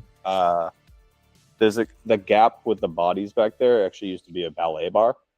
So this Nice. was like a dance studio at one point, and it Gotcha. had. We came in and tried to slide on the vinyl, and it was probably the worst Yeah, so we came thing in. I've ever slid on. So- slid on. We looked at the space the first week of September last year. The second week we were here, we tried 5 different sets of tires on this faux wood, and we were like, "This, I mean, we're gonna do it other ways, but none of these are very good." Right. And then we were going down to New Jersey the next weekend Round 2. for the second round that Round we were going to 3, be down there. technically. And I happened to see on Facebook Marketplace that there was a dude in New Jersey that had a whole bunch of boxes of black detail for $20 a box. Nice. And we drove on Thursday. Sorry, yeah, on Friday we drove down there. We stopped in northern New Jersey on the way, loaded up 16 boxes of P-tile in the back of my Jeep. 900 pounds. Then drove to southern Jersey for the competition, Comp. and then drove all the way back here to my porch. It was so tired. It's Score. 1,100 pounds of P-tile in the back. Yeah. Nice. And then we came back, slapped it down, and the next week we were open. Yep. Is your tile stuck down? No, Now. Oh, okay. Nope. it Interesting. is. Yeah, it's locked in from the outside perimeter. Yeah. How Just pull it right how is that working out? Because we're kind of thinking about doing that actually. It's been great. I would definitely suggest it. The only problem we had was there was deadlifting, like weights, on the other side of the wall. So if you Oh. think like tectonic plates, over time, the things have just kind of shifted. Interesting. So we have to like straighten them out once in a while. But overall, it's been a non-issue. Really? How? So I would is it? say, yeah, Do you have like a piece of wood or There's something tape, along the edges or tape? not even just tape. Tape just around all the edges. Okay. Just good tape. Interesting. Yeah, because we're Yeah. picking up our J tile next weekend, and Sick. How flat is your floor? it's 'Cause very that would flat. be the biggest Yeah, thing you have to work. Yeah, that's it's pretty. that's It's fine. pretty. That It's sounds pretty good. flat. It would be fine. Elite is locked in like ours is. Okay. And you know how with the J tile, like you can see the squares, but it's almost like the seams like disappear. Yeah. Just having it locked in, not glued down, they got the same effect. So, and their surface is awesome. Yeah. Because those So you got tiles, nothing to worry about there. obviously, the Armstrong Critic. tiles are more flexible. Yes. Yeah. So any like big deviations and stuff, the tiles are very much just conform to that. Yeah. Because our 'cause issue our- is Oh, we're look like at that. we're pretty like obviously we're locked in at our location for at least a few years, but definitely Mhm. like after that is kind of up in the air. So like Yeah. it's a little guys own it? painful. No, Kevin rents the space. Right. But you guys run it entirely. Yeah, I mean Kevin, it's off-road track as well. So I mean Kevin runs the whole Okay, shop. He has an employee, Carpet. but as far as Cool. as far as the drift goes, yeah, I mean we pretty much have free reign to do what we want on that side. But we are a little hesitant to glue all that J tile down because it's like okay, I well, wouldn't. Yeah, if you don't Yeah. need to, no. I wouldn't. yeah. I mean Yeah. if it works out, yeah, it looks like it works fine. So definitely will be something we explore. For sure. Good to know. And like if you emailed Seb from Elite, I'm sure he'd be happy to tell you Yeah. what he did. Yeah, definitely. He was extremely helpful. He's going to be an amazing contact for us. Super down to earth guy. And him and Kat are just blowing it out of the water. It's just them. They don't have any official. Obviously, they have tons of people that help them, but they don't have any actual official employees. So shout out to them. Yeah. Judd has a good question. Judd is a member of our team and he's our head judge. He was asking about how the tile is dealing with when you guys are doing different track change. So like peeling up the tape or track something. change, this is probably our 4th layout, and when you're peeling stuff up, it's as long as you just put your foot where you're peeling, you won't like bring the tile up. And the Armstrong is super resilient. I know. Yeah. With the Tolly, even just electrical tape, if you're not careful, you can crack a tile. You can break it. Yeah. We'd have to be So very the only thing, creative with that. yes, it's very, very brittle. And it's like this stuff is double-sided. One side is like pretty high tack, and the other side is like very glossy. Mhm. Then we just stripped it with Zep, and then we barely put anything on it. It's really just glazed from the tires at this point. Mhm. With the Tolly, it's one side is very much like this surface, and then the other side is like, I don't even know how to describe it, like waffle, like rigid. I don't know how to explain it, but it looks like it's got more fiberglass on the texture back or to it. something. Yeah. For sure, like unrunnable. Yeah, Like, yeah. beautiful. It's not I reversible. feel like it's not reversible, and there's so many indentations on the back that it makes it even thinner than it looks. Mhm. But I think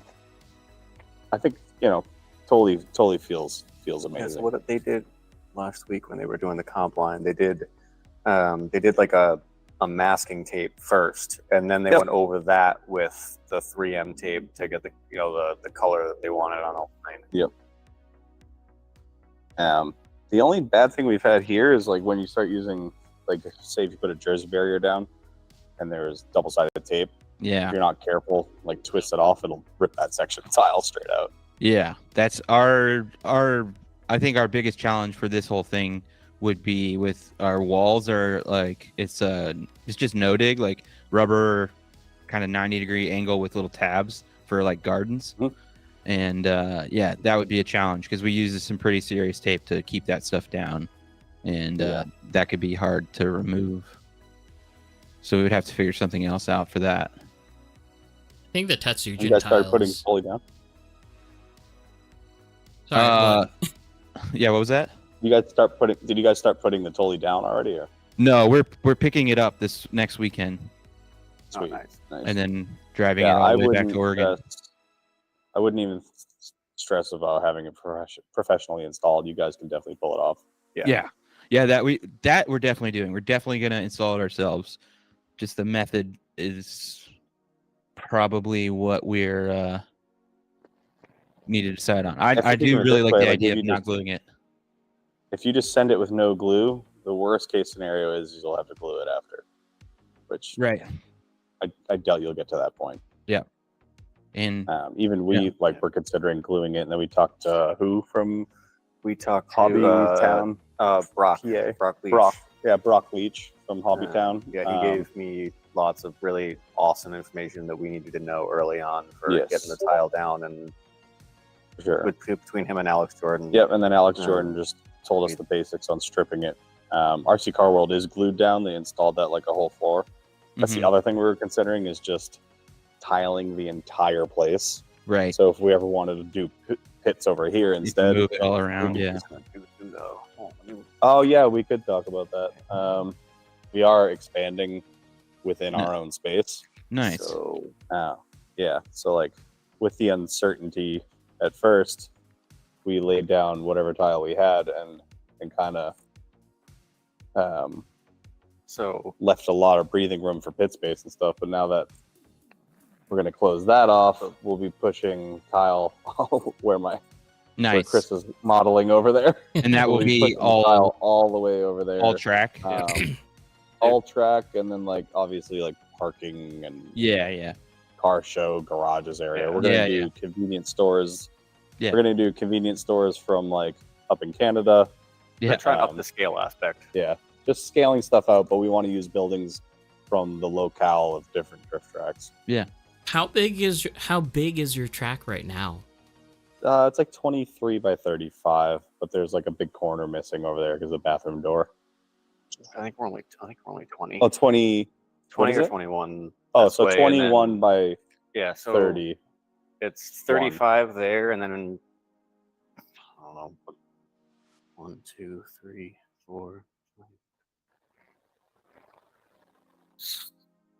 29 here. So yeah, 29 by 30 or 22 by 30, but then that side's tapered. And how It's a little wide are funky your over there. lanes? 3.5 average. Okay. Yeah. Yeah, it's I think This is we're- our tightest point so right here. the back straight is I think 2.5. And that's the tightest area. But Yeah, we pretty did- much- you're We pretty much sacrificed the back straight because the we didn't need the space back there for a high speed Manji. But yeah, everywhere else is at least 3 feet. Mm-hmm. Yep, our first layout was very, very forgiving. Yeah, the Very first layout, wide. the wide lanes were Just a big Yeah. double Fs. Yep. they were 4 feet wide, and it was because so many. Even for us, we were still super new to P-Tile at the Mhm. time, so we were just like, we had no idea how anybody was going to react to it. So we were like, all right, just give everybody tons of room, Yep. real easy. And then everybody took to it really quickly. So Yeah. we were able to then just like, all right, sweet, let's Keep let's tightening go. I'd it say up. people were even more Yeah. excited being able to drive on P-Tile. Yeah. What was Yeah. your surface beforehand? Well, so like here, we were always P-Tile here, but So we were on painted concrete. yeah, in the that garage basement was first, epoxied painted concrete. then epoxy in the Just a nightmare. garage. And then Concord, like the big pop-up place that we did was just like shop floor, warehouse concrete. shop floor. Spanked tires, just run what you brung. Gotcha. then- It was almost like tires didn't even make a difference. Then we were on carpet briefly at Maximus. Yeah. So there was a buggy place that gave us a room. Closet. It was basically a closet, and it was tile the first time we showed up, and then however X many times we went after that, it was carpet. Gotta and, start somewhere, right? Yeah, Yeah. for sure. Just not a fan of carpet for whatever reason. Yeah, we spent a year running all over the place, just driving anywhere and everywhere with everybody and anybody. Yep. and Pop-up then- garages was sweet. This guy who owns Blacked Out Motorsports was nice enough to let us run in one of his shops. So there's a R30, R34 GTR, and like a bunch of nasty other JDM cars. So that was a good vibe for a while. And Yeah, that's the region out here is it's like a 3-hour radius where people come from. Yeah. Nice. Yeah, when we had Alex on, we were kind of like talking about how there's a huge scene out there, but there's not a ton, or there's not like a huge giant super G caliber track. It's just, you guys Right. kind of just putting stuff up where you can. And obviously now the shops Yeah. are becoming more established, but it's still a lot of people in Yeah, the East right. Coast are having to drive pretty far to go. Yeah, there's still, for sure. yeah, and it's still wild to me. There's, we see people constantly that are, looking for people, they're like, oh, is there, anybody in this area to drive? And they're barely an hour from here. And we're like, come on out. And they're like, oh, it's too far. An hour is too far. I'm like, really? Some of our regulars are 2 hours. Yeah, and this 15 is minutes away, so. to a certain extent. You gotta understand, like, as much as the scene, like, we know the scene is huge, like, this is still an incredibly tiny niche portion of an already like niche hobby. Like, Yeah, it Yeah. feels delicate at Yeah. sometimes. Yeah. for and sure. so until you when you add gotta drama go out in the mix and all that. too. you got to take the time and effort to go out to your track, support the people that are out there doing it, and then Yeah. meet the guys that are more locally. Like I can't wait till a track finally opens up in Connecticut somewhere, Yeah, because that's gonna be there's huge. in Western Mass and that further out into Connecticut, they all those dudes they got to come out here, and it's at least 2 hours. Yeah. Yeah, once Connecticut opens something up, there'll be full brackets. Yeah, out there. they got Yeah, 20 problem. drivers out there. Somebody just, if there's anybody listening in that area and you got the wherewithal to do it, just do it. Yeah. Yeah. It's happening. It's definitely, the whole sport definitely feels like it's growing. One thing I would Yeah. say for newer guys, like, you can't really this hobby, you will not sustain your interest in this hobby if you don't have a place you can go and drive with a bunch of other people. If you're like thinking about buying an RC car and the only place you're going to drive it is a garage by yourself, it's not worth it. You're going to get bored, and it's just not going to last. So definitely appreciate when there is a place that you can go and meet up with dudes and slide and have a good time. You got to have people to drive with, though. It gets real boring real fast driving by yourself. Oh, yeah, Yep, people got to show up. and then the stuff like when you finally start getting it, you get into the trains. It's just Like some of our favorite moments have been like, we're all here sliding, whatever, 8 or 10 of us, and then like totally random people walk in. Yeah. And like we're not the easiest place to find. Like we're on social media, all our addresses up and stuff like that. But like you basically come in a loading dock around the back of a huge commercial building. Yeah. So it takes people that are looking for it to really find it. Yeah. But it also kind of deters like the nothing particular against Traxxas, but people walking like, oh, parts for my Rustler. Yeah. All right. Yeah, you got to be careful Like, we putting wanna RC on the sign. Yes, we want to accept everybody. We love new drivers, but we don't want to show you how to convert your HPI RS4. It's not a hobby town. It's not a whatever hobby shop. Yeah. How many times have I come across someone being like, "Can I just take the front drive shafts out, like out of whatever rig?" It's like, please don't. Do yourself a favor. just get something that was built for it. We had one guy show up with an all-wheel drive car, and he was driving. Yeah, he put fresh rev Ds on, paid his track fee, saw his car. We don't tech everybody in if it's not a comp. And then he was driving just fine. And he's like, "Yeah, my car's all-wheel drive," and like nobody even really noticed. But when there's because there's like a handful of new drivers on there, so it's not like people are running consistent trains. But now he got away with that. At the end of the day, if you can manage to like not be causing a problem, Yeah, and like at the very basis of it, the only reason anyone has a problem with all-wheel drive cars is because a lot of the times they tend to just be dive bombing. But he was, the track etiquette was on point, so nobody even noticed. I mean, hot take from me, but I do think that all-wheel drive, in terms of like CS style, is more difficult than rear-wheel drive. Yeah, I agree. I can see that. I agree. Yeah, Probably easier to run with no gyro too. Yeah, like I can't drive all-wheel drive anymore. I can't drive CS style anymore. Right. It's more like all-wheel drive with the gyro is like playing Car X versus the counter steer all-wheel drive cars. Rear-wheel drive. That's like playing Car X, what we do. And then when you just have an all-wheel drive car, that's like trying to drift in like Forza with an all-wheel drive car. It's really hard. It's a lot harder. Like Ken Block everywhere. That's what right. it is. Yeah. Right.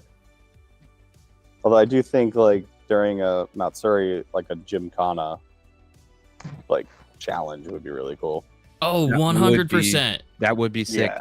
The biggest issue there, I mean, you could have like a layout that's like, try not to run a lot of walls so that like during the day you guys can still do laps, but then you can quickly switch to like a Gymkhana style track. That would be cool. I would love to see that, or like the same way they do Gymkhana grid, like it's a tandem grid. Like, opposite track layout, right? Yeah. They used to do a lot of in rally. A lot of the special stages would be called crossover, where it's a track layout that's 2 lanes, and it goes through a whole racetrack, and then at some point it has to switch over and then do the other side. That would be fun, just as a race. Yeah, that is sick. With trick cars. Yeah, I really enjoyed those events. I played like a lot of like Dirt 2. Oh yeah. Yes. PS3 probably. I love the crossover events. Yeah, those games were sick. Yeah. We should do that. We did some filming like that with our open layout. We did some filming like that where we had a line destined, and like one guy was going super wide, so he'd be going around this wall, and the other guy's going in. And they practiced that a lot. Ended up looking really cool. Yeah, we should do that. I'm excited for getting to the end of comp season and then just kind of having fun the rest of the year. Yeah, after round 4 in the finals, it's just going to be fun for the rest of the year. We should have Kevin, when he's doing a track change for Buggy, we should get on there and do Gymkhana grid. Yes, that'd be sick. Brilliant idea. That's a brilliant idea, because we could take all the ramps off, just have a flat carpet track, and we can. There's totally enough space, or maybe we can leave a couple ramps in. Yeah, leave the ramps in. Yeah, we got enough suspension travel for it. But there's totally enough space to do a grid style, and we could stand on the driver's stand. That would be sick. No, do that. Okay, no. We need to do it like actual rally style. Have you seen the real rally style races? Like, yeah, that's what we style? were talking about. Like, or you mean like stage rally or like crossover? Stage rally. I'm talking about like RC the Asian rally guy like running behind the yeah. That stuff's pretty hilarious. It's so funny when the guy's running behind the car. Yeah, you have to chase your car the whole time. Yeah, I used to watch those videos years and years ago, and it made me really want to get into it. Some of that stuff's sick. They do 1/5 scale gas powered rally. And, it looks fun. I feel like if you have to like physically train to be able to drive your RC car, it's probably yeah. Could you imagine like not being able to go into work on Monday because you busted an ankle? I played with my toy cars too hard. RC injury, dude. What were you doing? My teammate drove into my ankle. Speaking of which, like filming, like I've seen Chris eat a couple times. Like he's really thought he was gonna have a broken collarbone. There's so many tripping hazards. Yep. Yeah, I got tried and true though. Yeah, his filming is unreal at this point with the gimbal. Very like drone-esque footage. My favorite of getting the comments be like, "Oh, who's this? We finally want to drive." It's like, no, it's some dude running around with a selfie stick on the end of it. Yeah, in his socks. Is it a Osmo Pocket or something?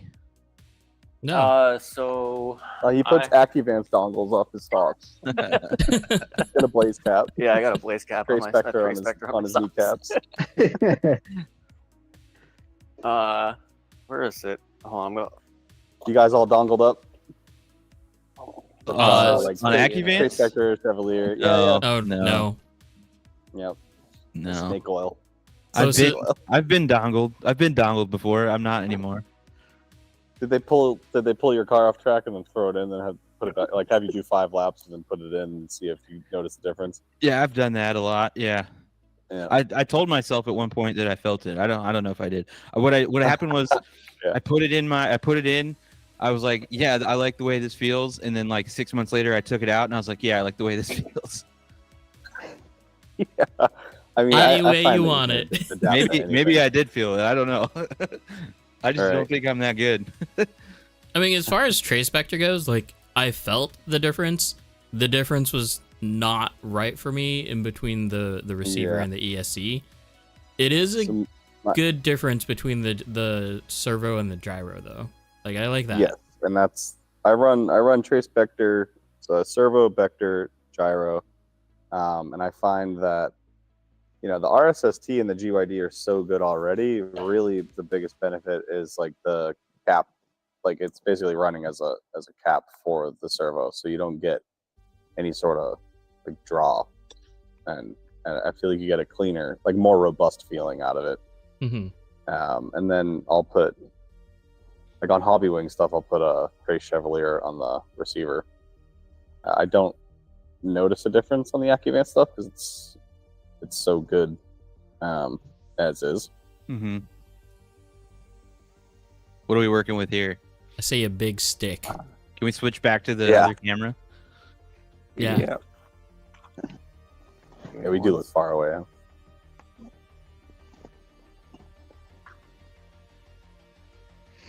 The penguin just looks at home, like Yeah, he's it's there. slightly freaky, but yeah, chilling. That slides. It says owner of Tandemonium on his forehead. My daughter did that. Oh, okay. So is that So this is what's the gimbal from? it's a DJI gimbal. Okay. And then on the end of a long selfie stick. That's and sick. put- The Yeah. number 4. DJI Osmo number 4, I think. Hmm.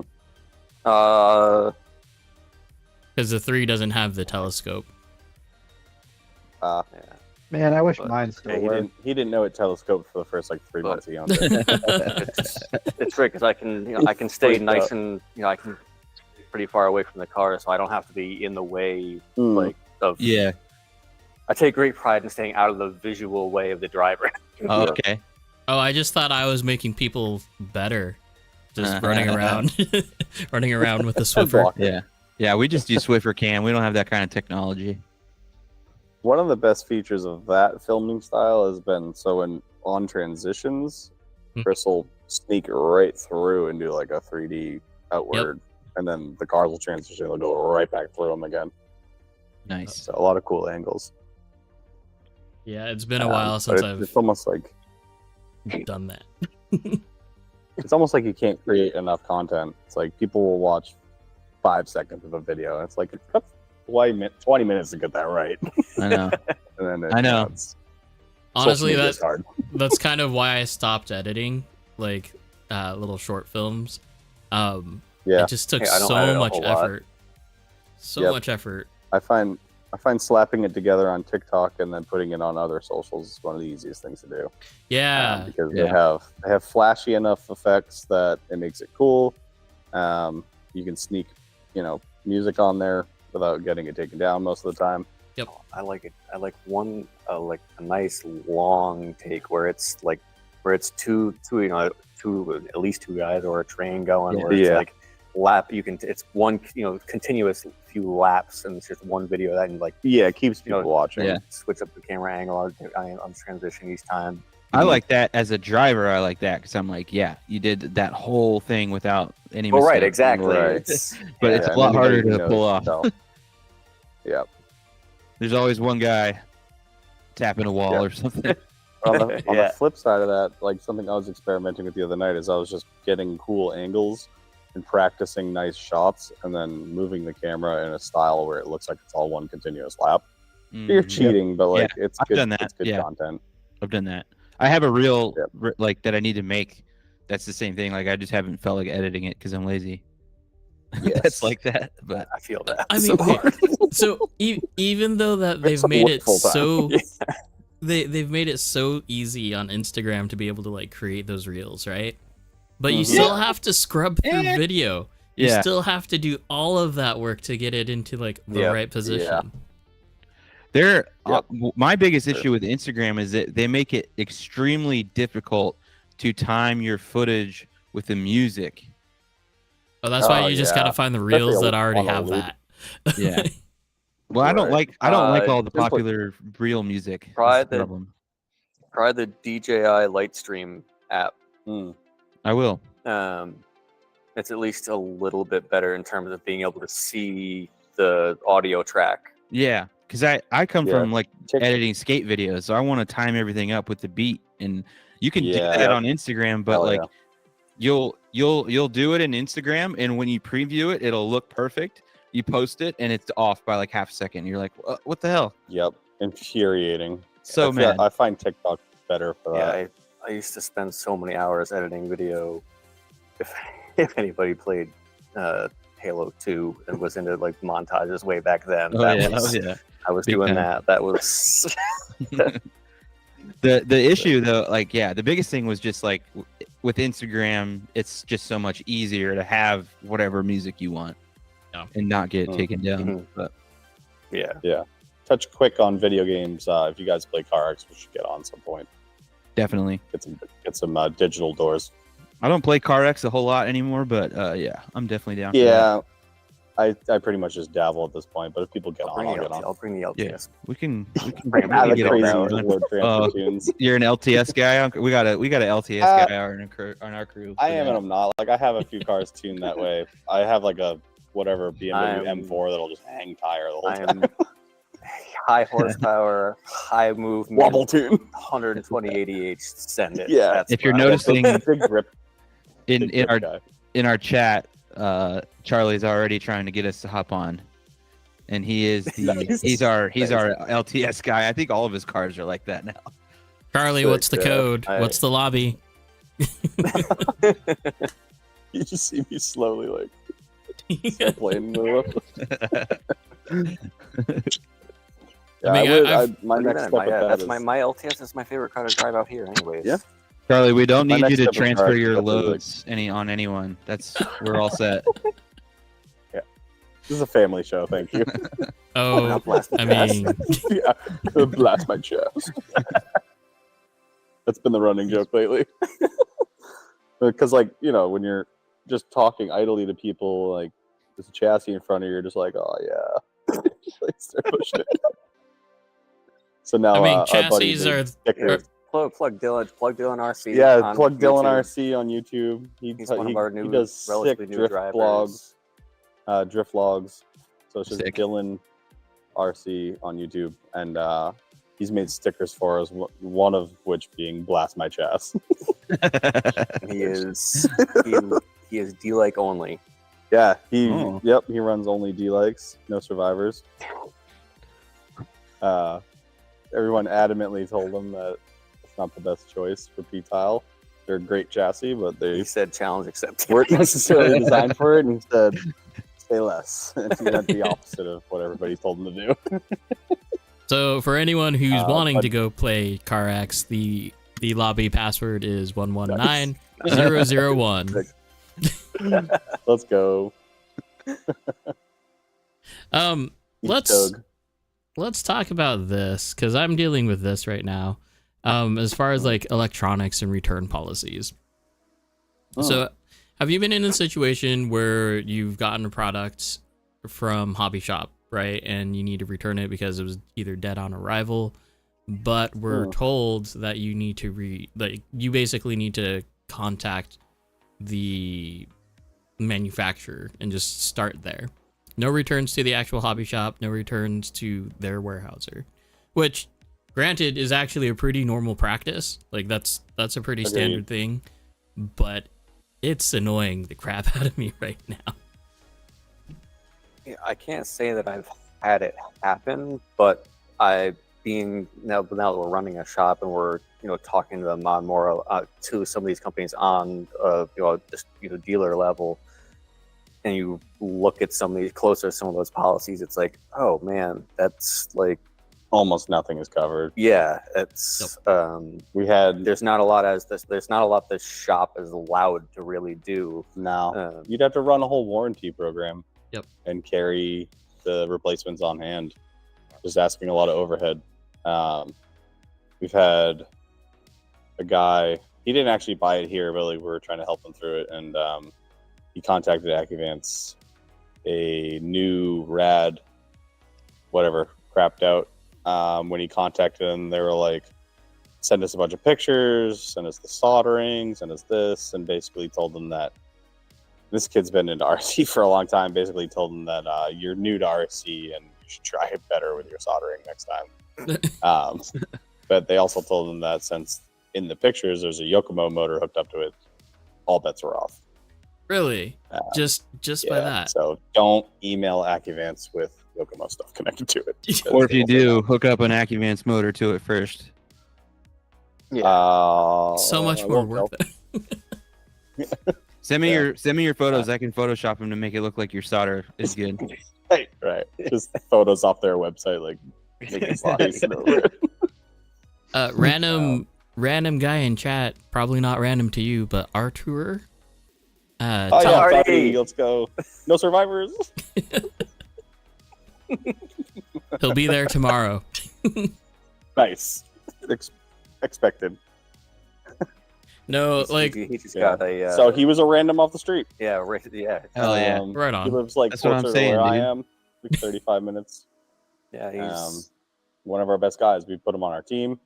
We He invited came him to to Canada? Yep, he came up to Canada with us. He started drifting in February.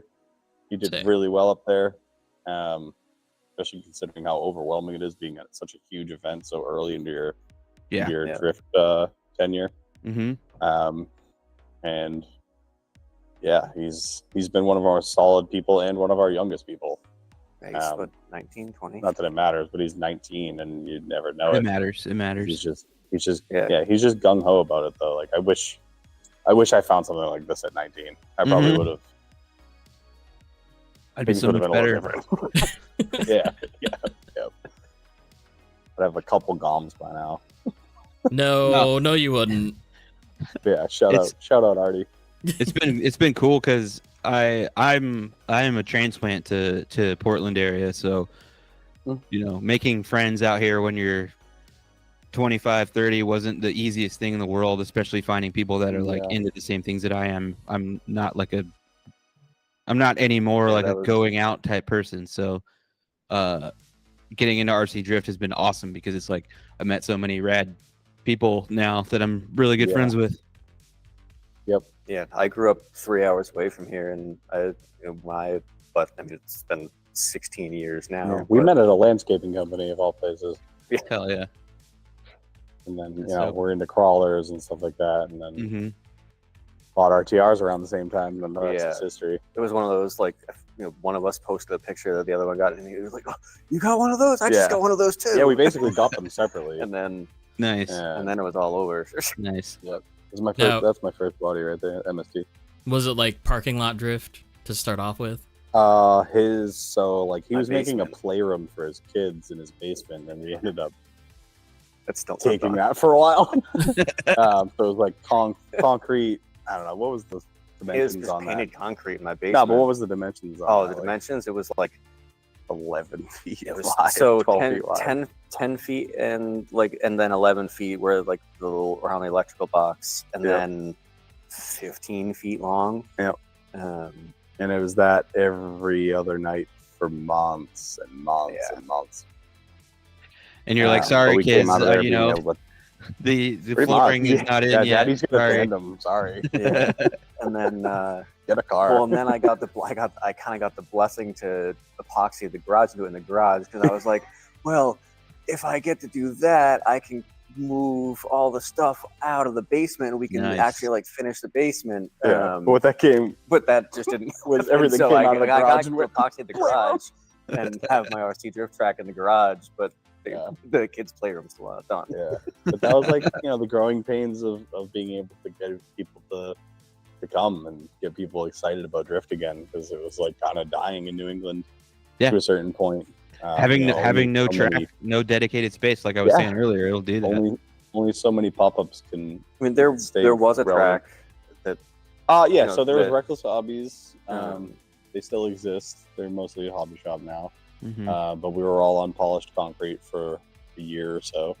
It was an hour and 15 minutes for us, but they would do comps, and a ton of the guys that drifted at Reckless are now over at Driftway. Story with a lot of places. The guy that owns the place is kind of off the wall. Yeah, it basically became like a buggy scene that ended up dying for reasons that we don't even need to get into, and then slowly it just kind of people gravitated away from it. It doesn't take much for people to get sour on something. I mean, especially buggy guys. Not come to your facility. Buggy guys are very high maintenance. Yeah, we tried and there's lots of buggy places around here too. So if you doesn't take much to be like, all right, fine, we just won't come here. I'll go somewhere else. The it's a similar the situation in Seattle is kind of this way, because like it's a huge metropolitan area. The real estate there is kind of insane. So you have all these guys. There's a couple different groups that are having to do, pop-up situations here and there, and they're always having to move their stuff around, and it's they're keeping it alive, but I wouldn't say it's the strongest scene in the world. They do have an SDC region that they're operating, which is pretty impressive, but they're not getting crazy numbers. And we're incredibly thankful to the dudes that just stuck with it for as many years as they did without a real place to do it, because we wouldn't be able to be doing what we're doing without those dudes. Locals are only half of it right now. It's still a lot of old school guys that have been doing it for a lot longer than we have. Come out of garages and shops and stuff.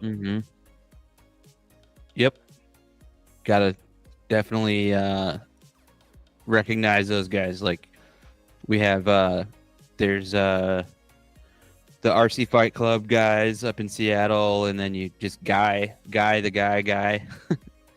still doing just pop-up tracks, and those people are definitely valuable to keep the thing alive. You would think Seattle would have a old scene.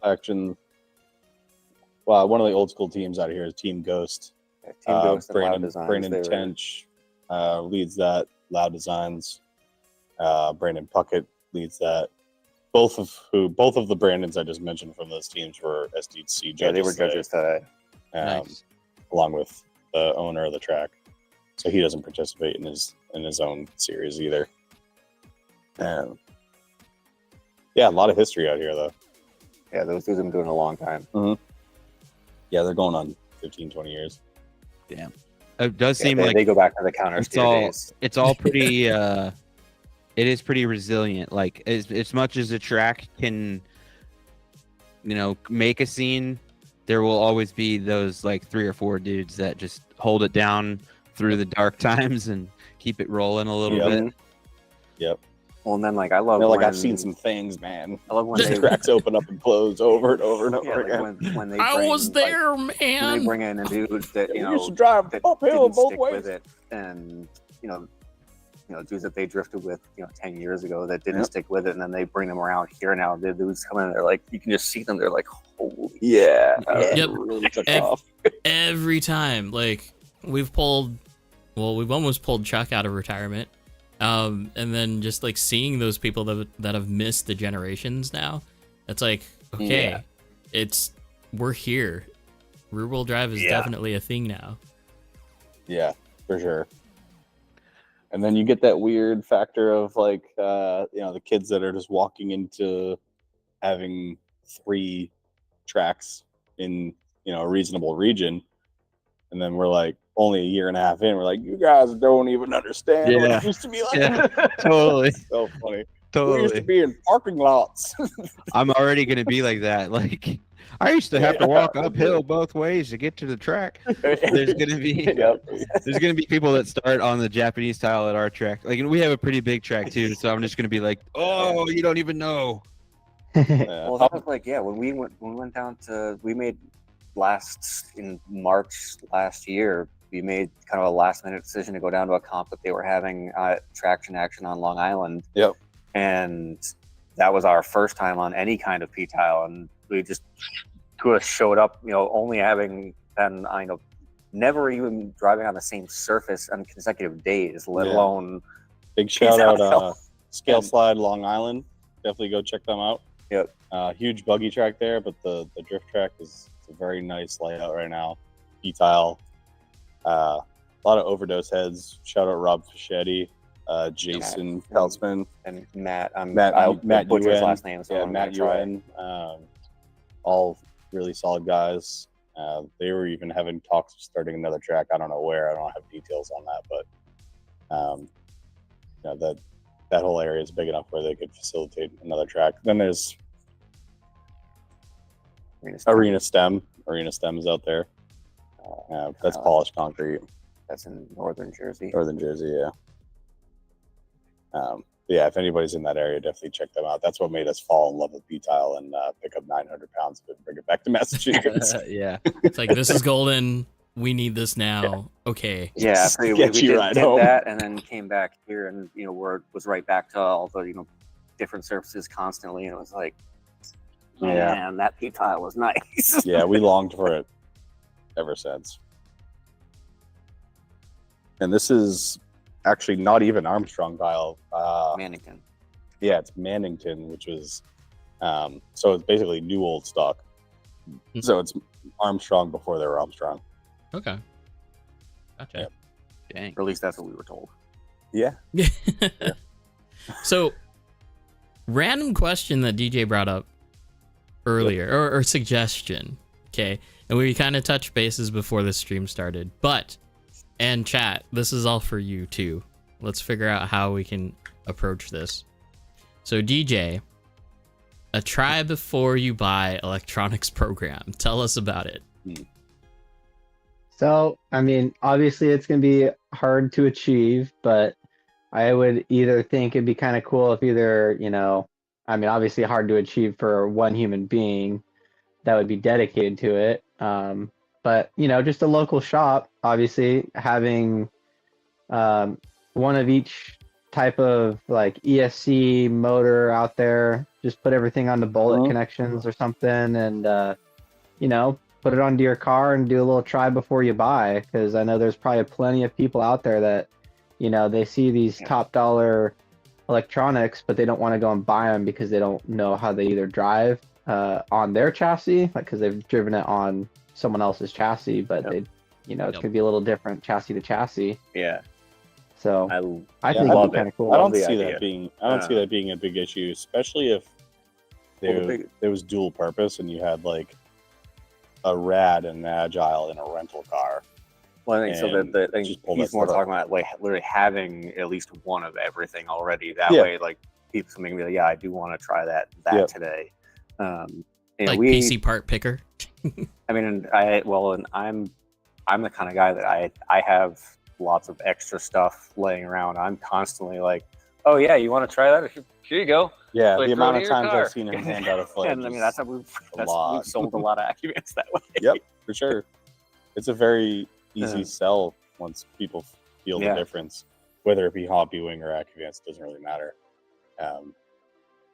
Everybody says that Accuvants is the best, but I think Hobbywing is right there, awesome. as some of the best ESCs on the market. I sold a XR10 G2S recently. Someone that needed one, but like I would have kept that forever. It's very, very solid ESC. But as far as buy once, cry once, I think Accuvants is typically the way to go. But people don't want to take that dive without feeling it, and I think in their own chassis would be huge. Yep. Yes, absolutely huge, and worth it in the end. So like if you measure that as far as what our cost is to the benefit, like if we buy one set and let 6 people use it, and 4 of them buy a full set through us, it's paid for itself essentially. Yeah, I think I don't know. It depends on where this person is in their career of RC drifting. You know what I mean? Like, Yep. a new Yeah, guy I'd trying still out different I'd much rather ESCs see is them not going to be. get some just laps in. Like Yeah. I'd Yeah. rather have you be I'm excited about you the know, comfortable new. enough drifting that you're going to be able to kind of understand what the difference in what you're feeling. Yep. Also, Yep. Yeah. I think the BL 120 with the boost and turbo, the newer one Yeah, that released, would be a really good really great budget baseline option. The BL 120. Which one is that? So it's one of the hobby there's ones. the newer the G2 is the newer version of it. They just kind of added boost and turbo timing. It's not like it's not you can't like ramp it in and it's just kind of a fixed value. But at least there's something there. I mean, that was I ran the BL 120 with no boost, no turbo. I ran that for a long time. I would say relative to my I don't think that the choice that I made when I started is the best like long-term solution. Oh, no. But if you're trying to build a cheap car to get into the hobby, I mean, the main point here would be I don't think it's that bad of an idea to just ignore boost and turbo. It can I don't definitely disagree help at all. when you're learning. So I went with the Just Stock setup from Hobby Wing, which is $110 for both a motor and ESC. I still have one. Yeah. You will that's a very popular combo early once you are competent at like chasing, you will obviously want to upgrade to something that has boost and turbo, but I think it's a solid choice for people that are getting into it. And it's $110. Like you can't really beat that. Yeah. I feel like the only real true baseline would be like censored. Yeah. So Yeah. censored setup. Exactly. Yeah. Right, at least as long as you're running Gets you off something the struggle censored, bus. you should be fine. Yep. We had a guy. He was the guy that was running the SX3 last competition. He wasn't running it this time, but he blew up his ESC and motor combo, and then was running a castle setup. Castle creation setup. Sidewinder. Sick. Not the censored setup. All right. So Yeah. I gotta take this conversation a little bit back. We were talking about tracks, and I got curious while we were talking about tracks. So I started looking into it, and I've been looking into it a little bit here. And I'm gonna have to take this claim, and I encourage the chat to fire back at me and send me someone that can take this away from us. But I do believe, if I am not mistaken, that PDX RC Underground is the most northern track in all of the United States. Ooh, Nice. So we're gonna take that. We're gonna see claim it. that. You can sit and chat, and you can send me your DMs later if you can find a more northern track In the States? in the United States. Someone pull up the dark map. Oh wait, I mean obviously we're not Right. including No, you can't, Alaska does so- not count. The I didn't see any up there. Continental US. We love that there is a map, but not for nothing. The entire northeast New England area, that map is so wrong. Oh, it's Yeah, right. wildly inaccurate. There's a closest- track on there that doesn't exist. Yeah, there's a It track never on there existed. that doesn't exist. The There's closest thing I'm giant logos finding on there. on Google is in Rochester. New York. Yeah, ROC Drift, but we got them beat by just a little bit. So, and are you Rochester? talking in the U.S. Yeah, or US, all North US. America? No, North just America, US. Continental. Yeah. Okay. Just Sorry, just Alaska. Yeah. just continental, Hold on, my head's contiguous going to United elite. States, Right. Freedom Land. Freedom. America. Yeah, I think we got it. Why by a is this couple, important? degrees? Because it's Why just is- a cool thing to claim. It's a cool thing to clout. claim, right? Like, yeah, there's always Yeah. a place that's like, oh, this is the southernmost point of America, or whatever. We got the northernmost track in the United States. Well, So Now- so there's that's preface to this, right? That's what was Because cool about going.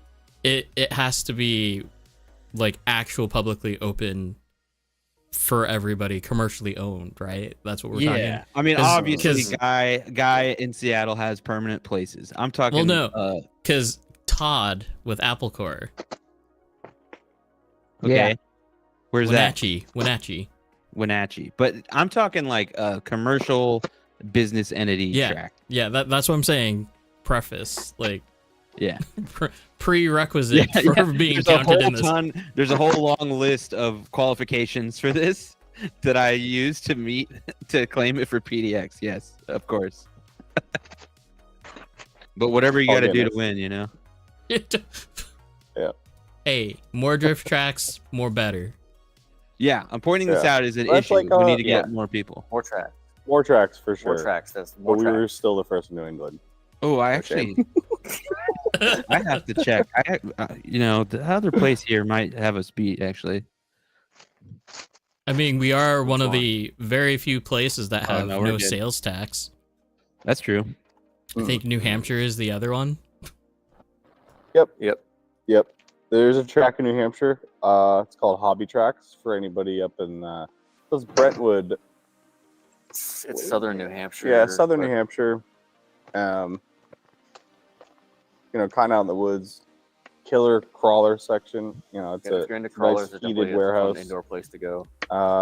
20 by. It's like 20 by 16. Yeah, maybe? 20 by 16-ish. Not that big. But plenty of room to slide. Very, very good practice track. The owner's a quiet guy. He's not super into the drift, but at big the end of the day, crawler guy. he was willing to put some P-tile down. So if you're in that area, go slide. Yeah, it'll be awesome place to get some laps in. Brian Fellers, is it safe to claim Scale Science here in Denver is the highest altitude track? Yeah, that's got to be safe. Ooh, I can't imagine anywhere else. We might be lowest. There are some It could be places low. in Oh, We're Wyoming. probably pretty low. What are you guys at? Like, do you know? I'm not sure, but I'll we look. are Let me we look. are 10 minutes from the coast. Yeah, you guys might have us on that one. We could have our feet in the ocean within minutes.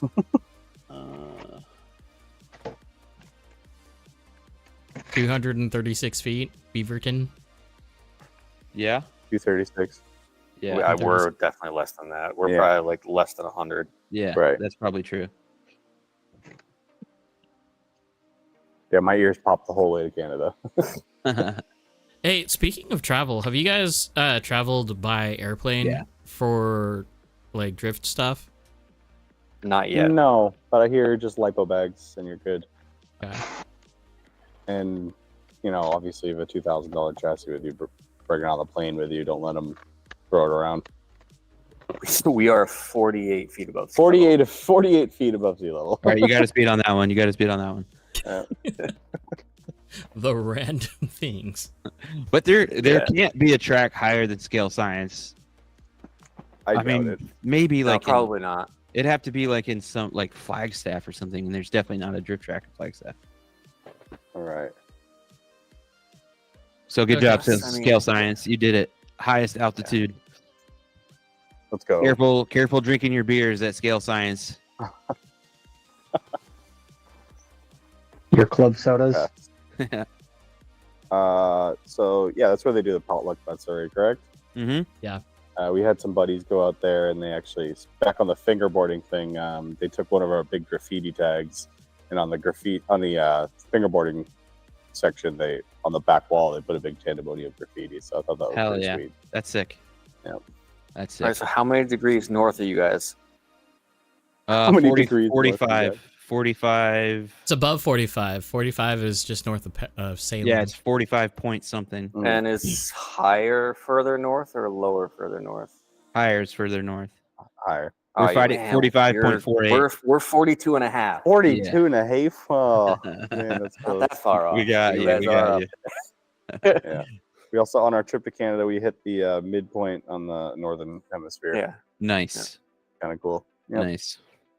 So I'm gonna intentionally switch gears here, and we're gonna try Yeah, to cool. do some roast of rigs. Wait, You don't want to Okay. talk. You wanna You don't want to stick keep closer. talking Yeah, we gotta about stick random closer. drift track geography facts. I mean, more riveting tracks, more better, right? Yeah, absolutely. Yeah. More competitions, We can see a little better. more trains. Yeah. What is going So on here? this, Is that a Yaris? yes. It's our newest Team PDX member. Nice. Did he actually looks start like off with the this, only- or is this like someone else's and then he put a They're in the livery on corners it? too. He bought it off of Jake, put a livery on it, then we told him he was on Team PDX. So he had already put his own personal livery on it, and then we were like, no, take that shit off and put our sticker on the side. Yeah, there we go. That doesn't Nice. fit at all. Love the 7-Eleven. Hey, actually, I like it. Like Hate the those way things. that Team PDX fits on it is Which pretty nice. pixel do I look at? Which pixel do I look at? That's on my end. Don't worry. That's on our end. Yeah, that's fine. Or I'm not a big wing guy. I like that. That's a I stock. feel like on that's that a spoiler, car, isn't it? Yeah, it's on a that stock car, spoiler. it's just kind of required. It's They're just kind of part of it. super aggressive. Fun fact: those were illegal in SDS for a while. I don't know if they still are. but They those were banned. illegal in SDC until this year. Yep. As well, Yeah, 'cause Guy the advantage Guy is running real. one. for sure. What is above the letters? Because it looks like a. It's a rose. Yeah, it's a rose. Oh, okay, Yeah. cool. So Portland is Nice. known as the Rose City. Oh, nice. Yeah, it's dumb. I know. It's pretty cool. I think I it's sick. love. I love the black and white. I love the I really like simplicity the of black it. and white, and then the pink accents. It was all so. This Think it's was nice when he pop. bought it off Like of a gem Jake. almost. It was just white and black, and then he put his livery on it, which is like purple and teal, and Also love then the 7-Eleven. in the hot pink, and then we told him he was on our team, so we slapped a Team PDX sticker on the side of it. Yeah, Hell yeah! sick. Then we have Austin coming in with a McShark, Yeah. an MC1. MC1 rear. Yep. Yep. I just think it's funny Yep, at like how that a many lot. people are just doing Frankenstein builds now. That's what I Yeah, was saying. I love it. I think that's kind of the theme for this year. Like, it's Mhm. you have your RDX and your Sharks, but I think this year it's really just about people Finding what combining fits. random crap that they Mixing and like matching. onto something. And does he have body pop issues on that with the magnets being so close together? Because I try to run mine as wide as possible. Mine I don't think he's driven this that Okay. much yet, so probably Yeah. we don't know. Anytime I've driven with him, I don't think I've seen his bodies pop off a whole lot. No, Right. but he hasn't driven this chassis a whole lot yet. Every single Yeah. time someone's body gets think popped so. off, I just say MC1 drive deck. better. That's the stock MC1 deck, right? Yes, that is a stock MC1 Yeah. deck. And shout out to Vittorio. Vittorio showed us this in one of his Instagram photos. Basically zip tying the motor posts down. Oh yeah, yeah. Oh, sick. Yep. That was we saw him do that in one of the old roast my rigs, like one of the early roast my rigs. Yep. Is where we saw that. So I was having motor plug Back whatever out issues. migration issues. Yep. Yeah. Which are we? We're on camera? here. Then. Oh, we're on here. And I just ran my AccuVance little wire management thing right up against it, holds them all together. If you guys can see nice. this. Well, we're Yeah. not talking about the Oh, my bad. that. We're talking about Oh, the okay. What was it? right Just over the keeping top. them. Yeah, he uses the 90-degree configuration and then has a zip tie around Yep. the whole motor to hold them into the motor. But they I don't- can see they how the don't motor back tie out works. at all. Yeah, I saw that. I'm like, oh my gosh. Yeah, That's it's pretty brilliant. good. Because I have mine like straight, and I do have to occasionally like plug them back in. Yeah, I mean, it looks like he's running stock AccuVance length wires too. If I can avoid it, I mean, even on this build, I just have them wrapped in a way Mhm. that just uses all the wire. Also, not super crazy about desoldering AccuVance for like putting colored wires on and stuff like that. No, you're Kinda absolutely right their about soldering. that. Their soldering is so nice from the factory. Why undo it? It is. I undid it, and And it put all was that heat not VSC. a fun time. I hated it. Right. I won't do it again. But I do like having really short wires, so Yeah. it's a problem. I've done it time and time and time again. Desoldering off of AccuVance though is it's the worst. It's little the first crazy. time. It's only the first time. It's the same with Hobby Wing ESCs too. Like it's Yeah. just the first and that time. could be, my level of soldering potentially, because I'm a good solderer, but No, you You just know, you have to put so much heat into them to get the whole thing to heat up. Just to With get the- it right, yeah. It's Right. crazy. I think the move would be to take the PCB completely out of the housing Mhm. if you're gonna do Yeah. it. Do it all separately. Well, just so that it's not That makes using the sense. housing as a heat Yeah. sink. Nah. Yep. Like I do honestly, love the MC1 though. like the resiliency or like the robustness of ESCs, I think we like underrate them by so much. Big time. Well, Yep. 'cause they use them in race buggies too, and those dudes are sending that shit, and they are Oh, landing, slamming clapping off the around. ground, Like the impact that we put these things through is nothing. Yeah. That. Yeah. And speaking of Vittorio, he had that video where he in ran the crawler. AccuVans in his crawlers. There you If you go. think about like, fine throttle modulation, in theory it should work very well.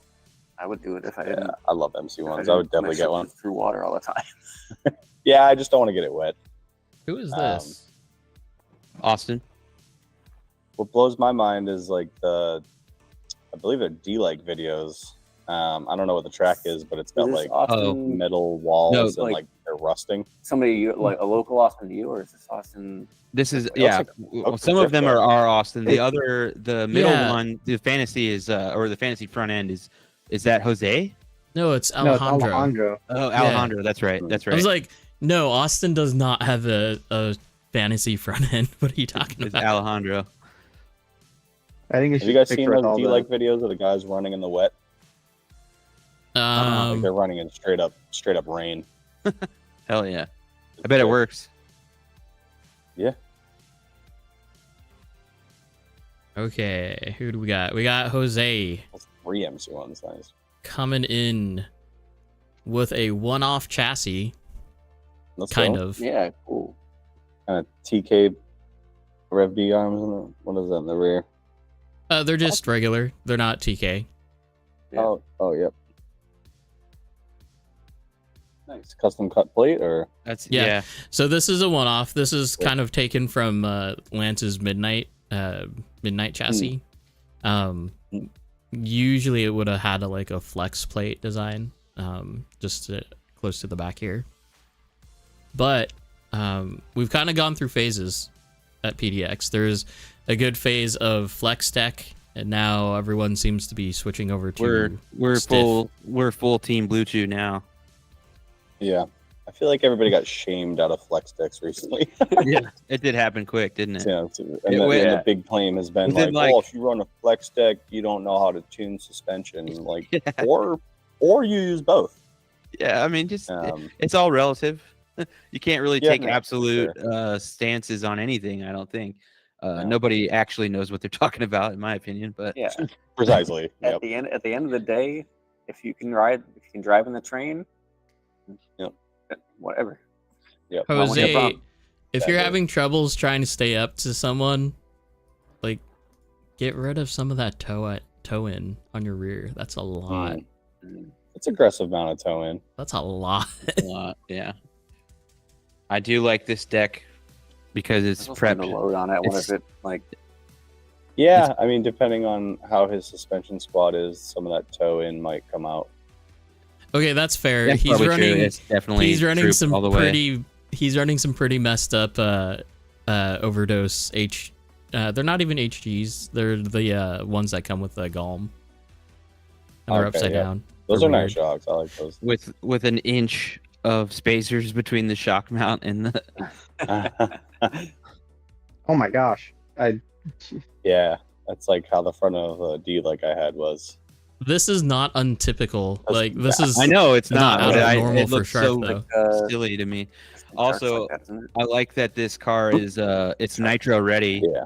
with a gear slot. You could just throw the starter right on there. Nice. It is a slick looking chassis though. I like just the clean. It is. It looks good. Is there a top view of it or? I mean, there's this one. Oh yeah. So more with the I switching know. over to high CG type of thing. I'm also DDSS. Yep. Yeah. Jose, thank you for having a safe for YouTube servo sticker. Nasty little servo cover there. I like Yeah. that. Most of them are not safe for work. We got a bunch of horde Yeah. dogs at our track, dude. We Holy have shit. some extremely inappropriate stickers around There's a here. lot of dick jokes around here too. A lot of dick jokes. We had 3D printed dicks, and they were double-sided taped to the front of our cars. And we proceeded to It's like F one another punches. So that was fun. it's like, have you guys seen The Idiocracy? chassis bouncing up and down like on the front of it. If you've seen Idiocracy when he's in the, Oh yeah, I the watched battle it arena. for like 20th time. Yep. Yeah. Okay, Jose, my guy, did you build this car on your 21st birthday? Because what is Yeah. that ESC, dude? Yeah, I was gonna Holy say cow. that ESC is pretty crooked. I didn't. Oh wait, That was bugging me a little bit. Go to the top-down view top down view. of Jose's car. Oh yeah, look at that. Oh, she's a little off. Yeah, a little crooked. Did Steve Buscemi install that thing, dude?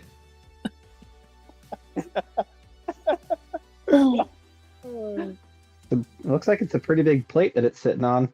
It's massive. It's 3D printed. Hey, no, the 3D printed part is Motor is fine. Yeah, the 3D printed part is straight. That's No, what I'm that's what saying. I'm He had saying. he had It's a big- alignment.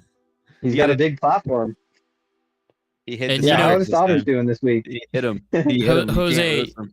You know you can flip that the fan mount, right? The fan cover that can be like right side up. Yeah. Doesn't need to be sideways. Yeah. Yep.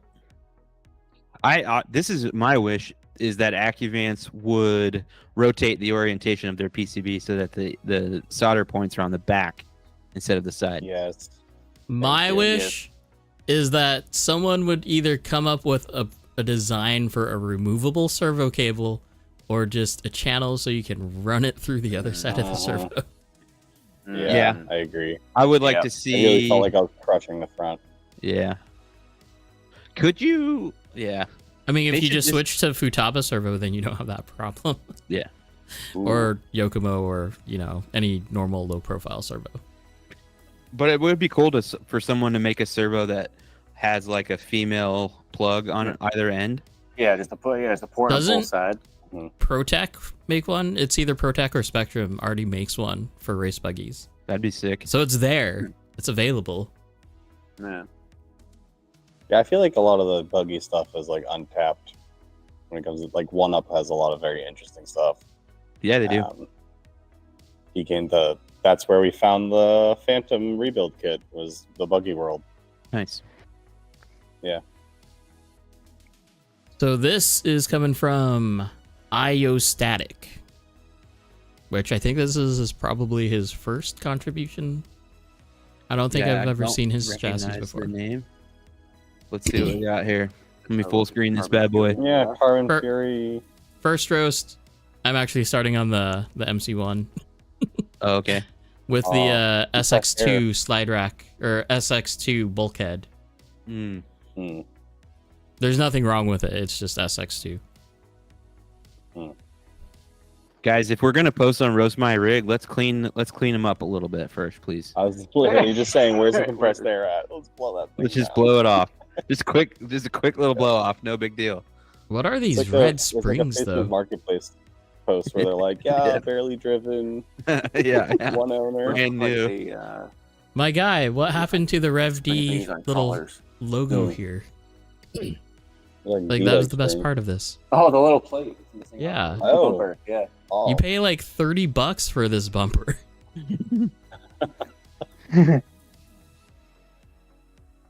that's the Rev B. Rev D.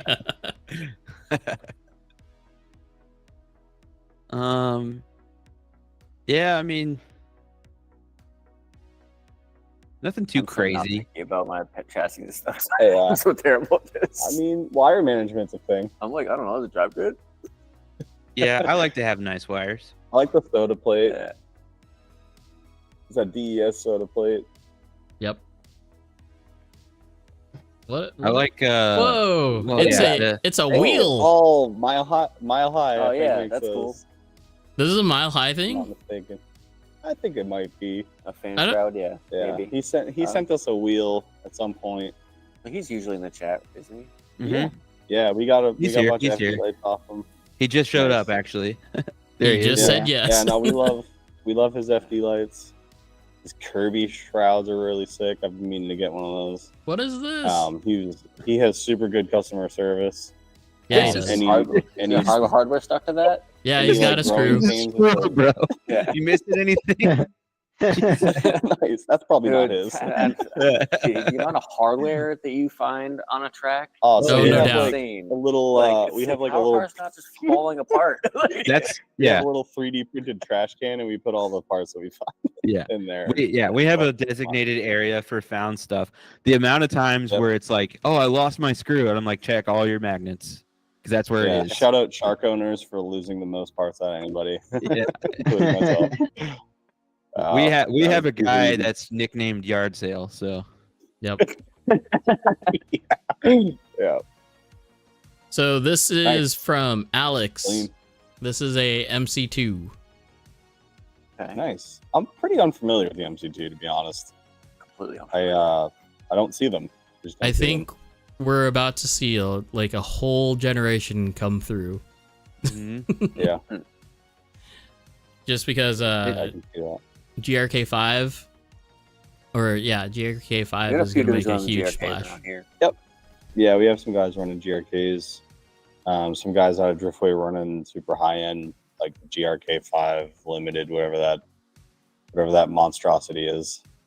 I haven't driven the metal GRKs, but our buddy Andrew, another team guy, he works for a prominent 3D printing company, so he has all kinds of fun 3D print projects, and he took a GRK and completely made a new chassis for it. MST made a wood shift out of it. MST. His load transfer MST better than any LTS I've driven.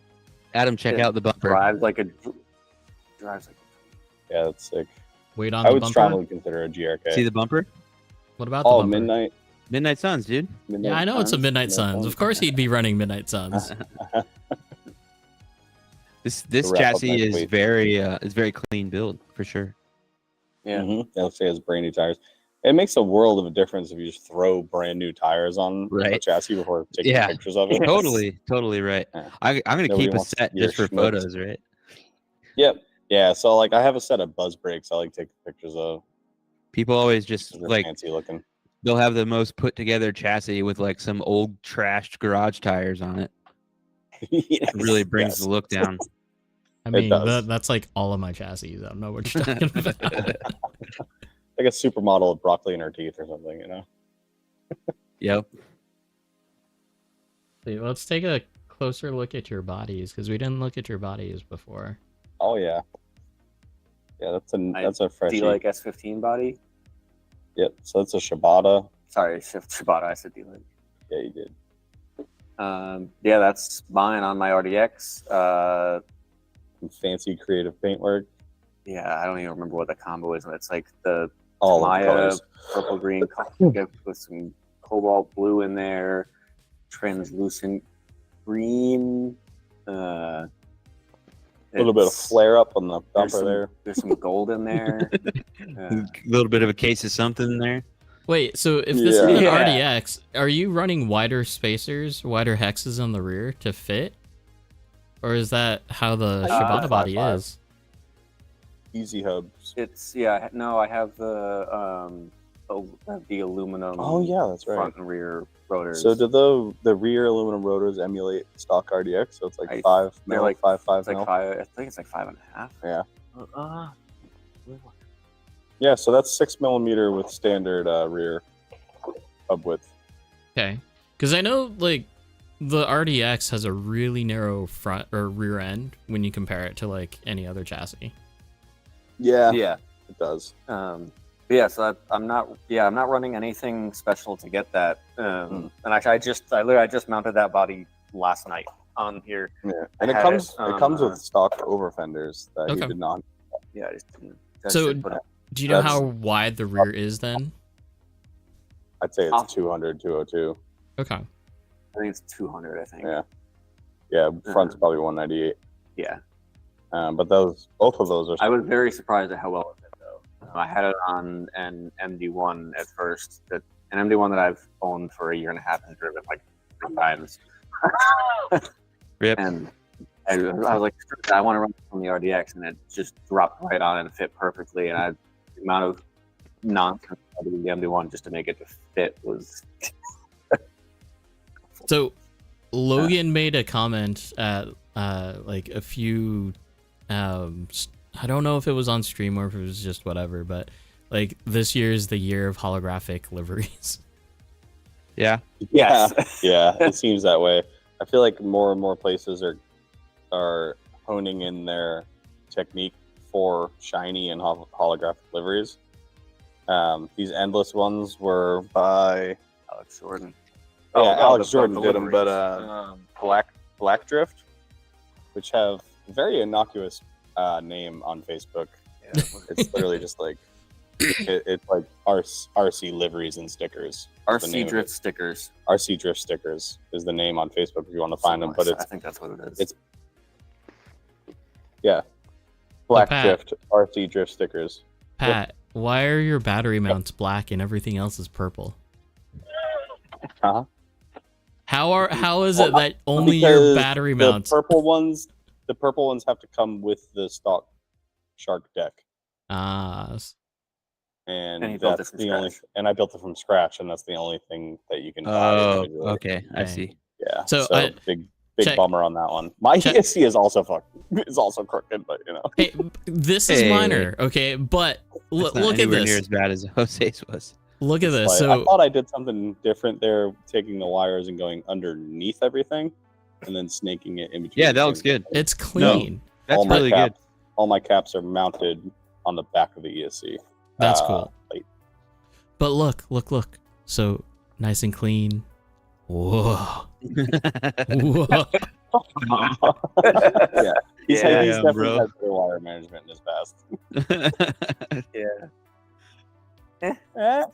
It's like it works, right? Is the purple like a team Oh, yeah. thing, or do you guys just both like purple? Purple stuff. Yeah, purple stuff. There's Gotcha. no rhyme or reason there. I didn't want to build a red chassis, Yeah. and black is kind of boring. Well, So I went with I purple. mean, black is just the best color, but it's whatever. I like black is- I like black. My RDX is all black. Black is classic, and it will always sell no matter what. Yeah, Yep. I agree. Shout what out do you guys... to real quick shout out to Chris in chat. Christopher Cruz. Back. Hey, what guys? What's What? good? Wow, what rear caster camber are you guys running? The So golden I ran question. enough, like 2 degrees ish. Okay. So in the rear, like if you're familiar with ASL ones, they have a ridge in the middle and then tapered contact passages. I just allow my chassis to sit perfectly flush on those 2 inner contact patches, and then I find on full droop and extension, my rear wheels do not move whatsoever. They stay very, very planted in the same spot. And then I have a little bit of toe from the toe blocks themselves. I ran same size Shark toe blocks in the rear, and then whatever you call those little inserts, I did 5s in the rear, and then I did 4s in front, and I flipped the 4s inward. Okay. So probably a degree or maybe 2 of toe in the rear, and combine that with the spool, it definitely she hooks. Right on. This is sick. Like, Yeah, Mhm. I'm super into this body right now. Mhm. It's a super lightweight, so what do we? It's like 145 140 grams with a cage. is it like the addiction lightweight, or is It's- that the yeah, addiction it's the body? addiction's comp, like super lightweight.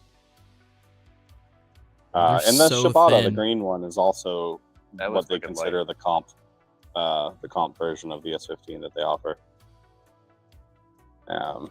I always said I wasn't going to do addiction bodies, but it's once you have 1, 2, 3, it's just like all you want to do.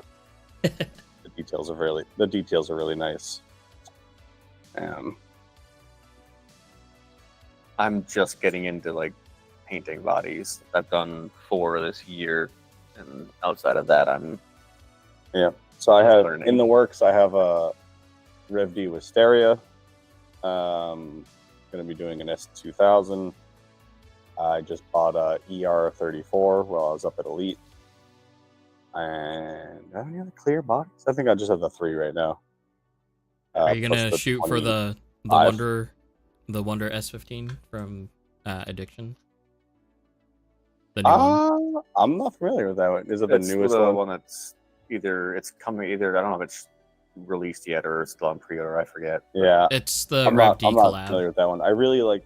Yeah, the Rev D one. Yeah, I really like that. I got to put my hands Oh, on that's one. right. Yeah, that's the. I got to put my hands on. Hey, there's Burroughs. I There's know Burroughs' that car. That's the world's okayest drifter. If people weren't aware. All jokes aside, so when we were talking about that challenge, he was the driver that we were challenging for, who was just too nice to ruffle feathers. I was gonna but say, is he ended up Canadian or what? No, he's from Massachusetts. So after we challenged that for him, it was a very formidable challenge. Alex was super excited to see it because to get a challenge to come in and actually have it be like worthy of a Legit. challenge. Yeah, Alex legit. definitely seems like the type of guy that is like, oh hell yeah, somebody.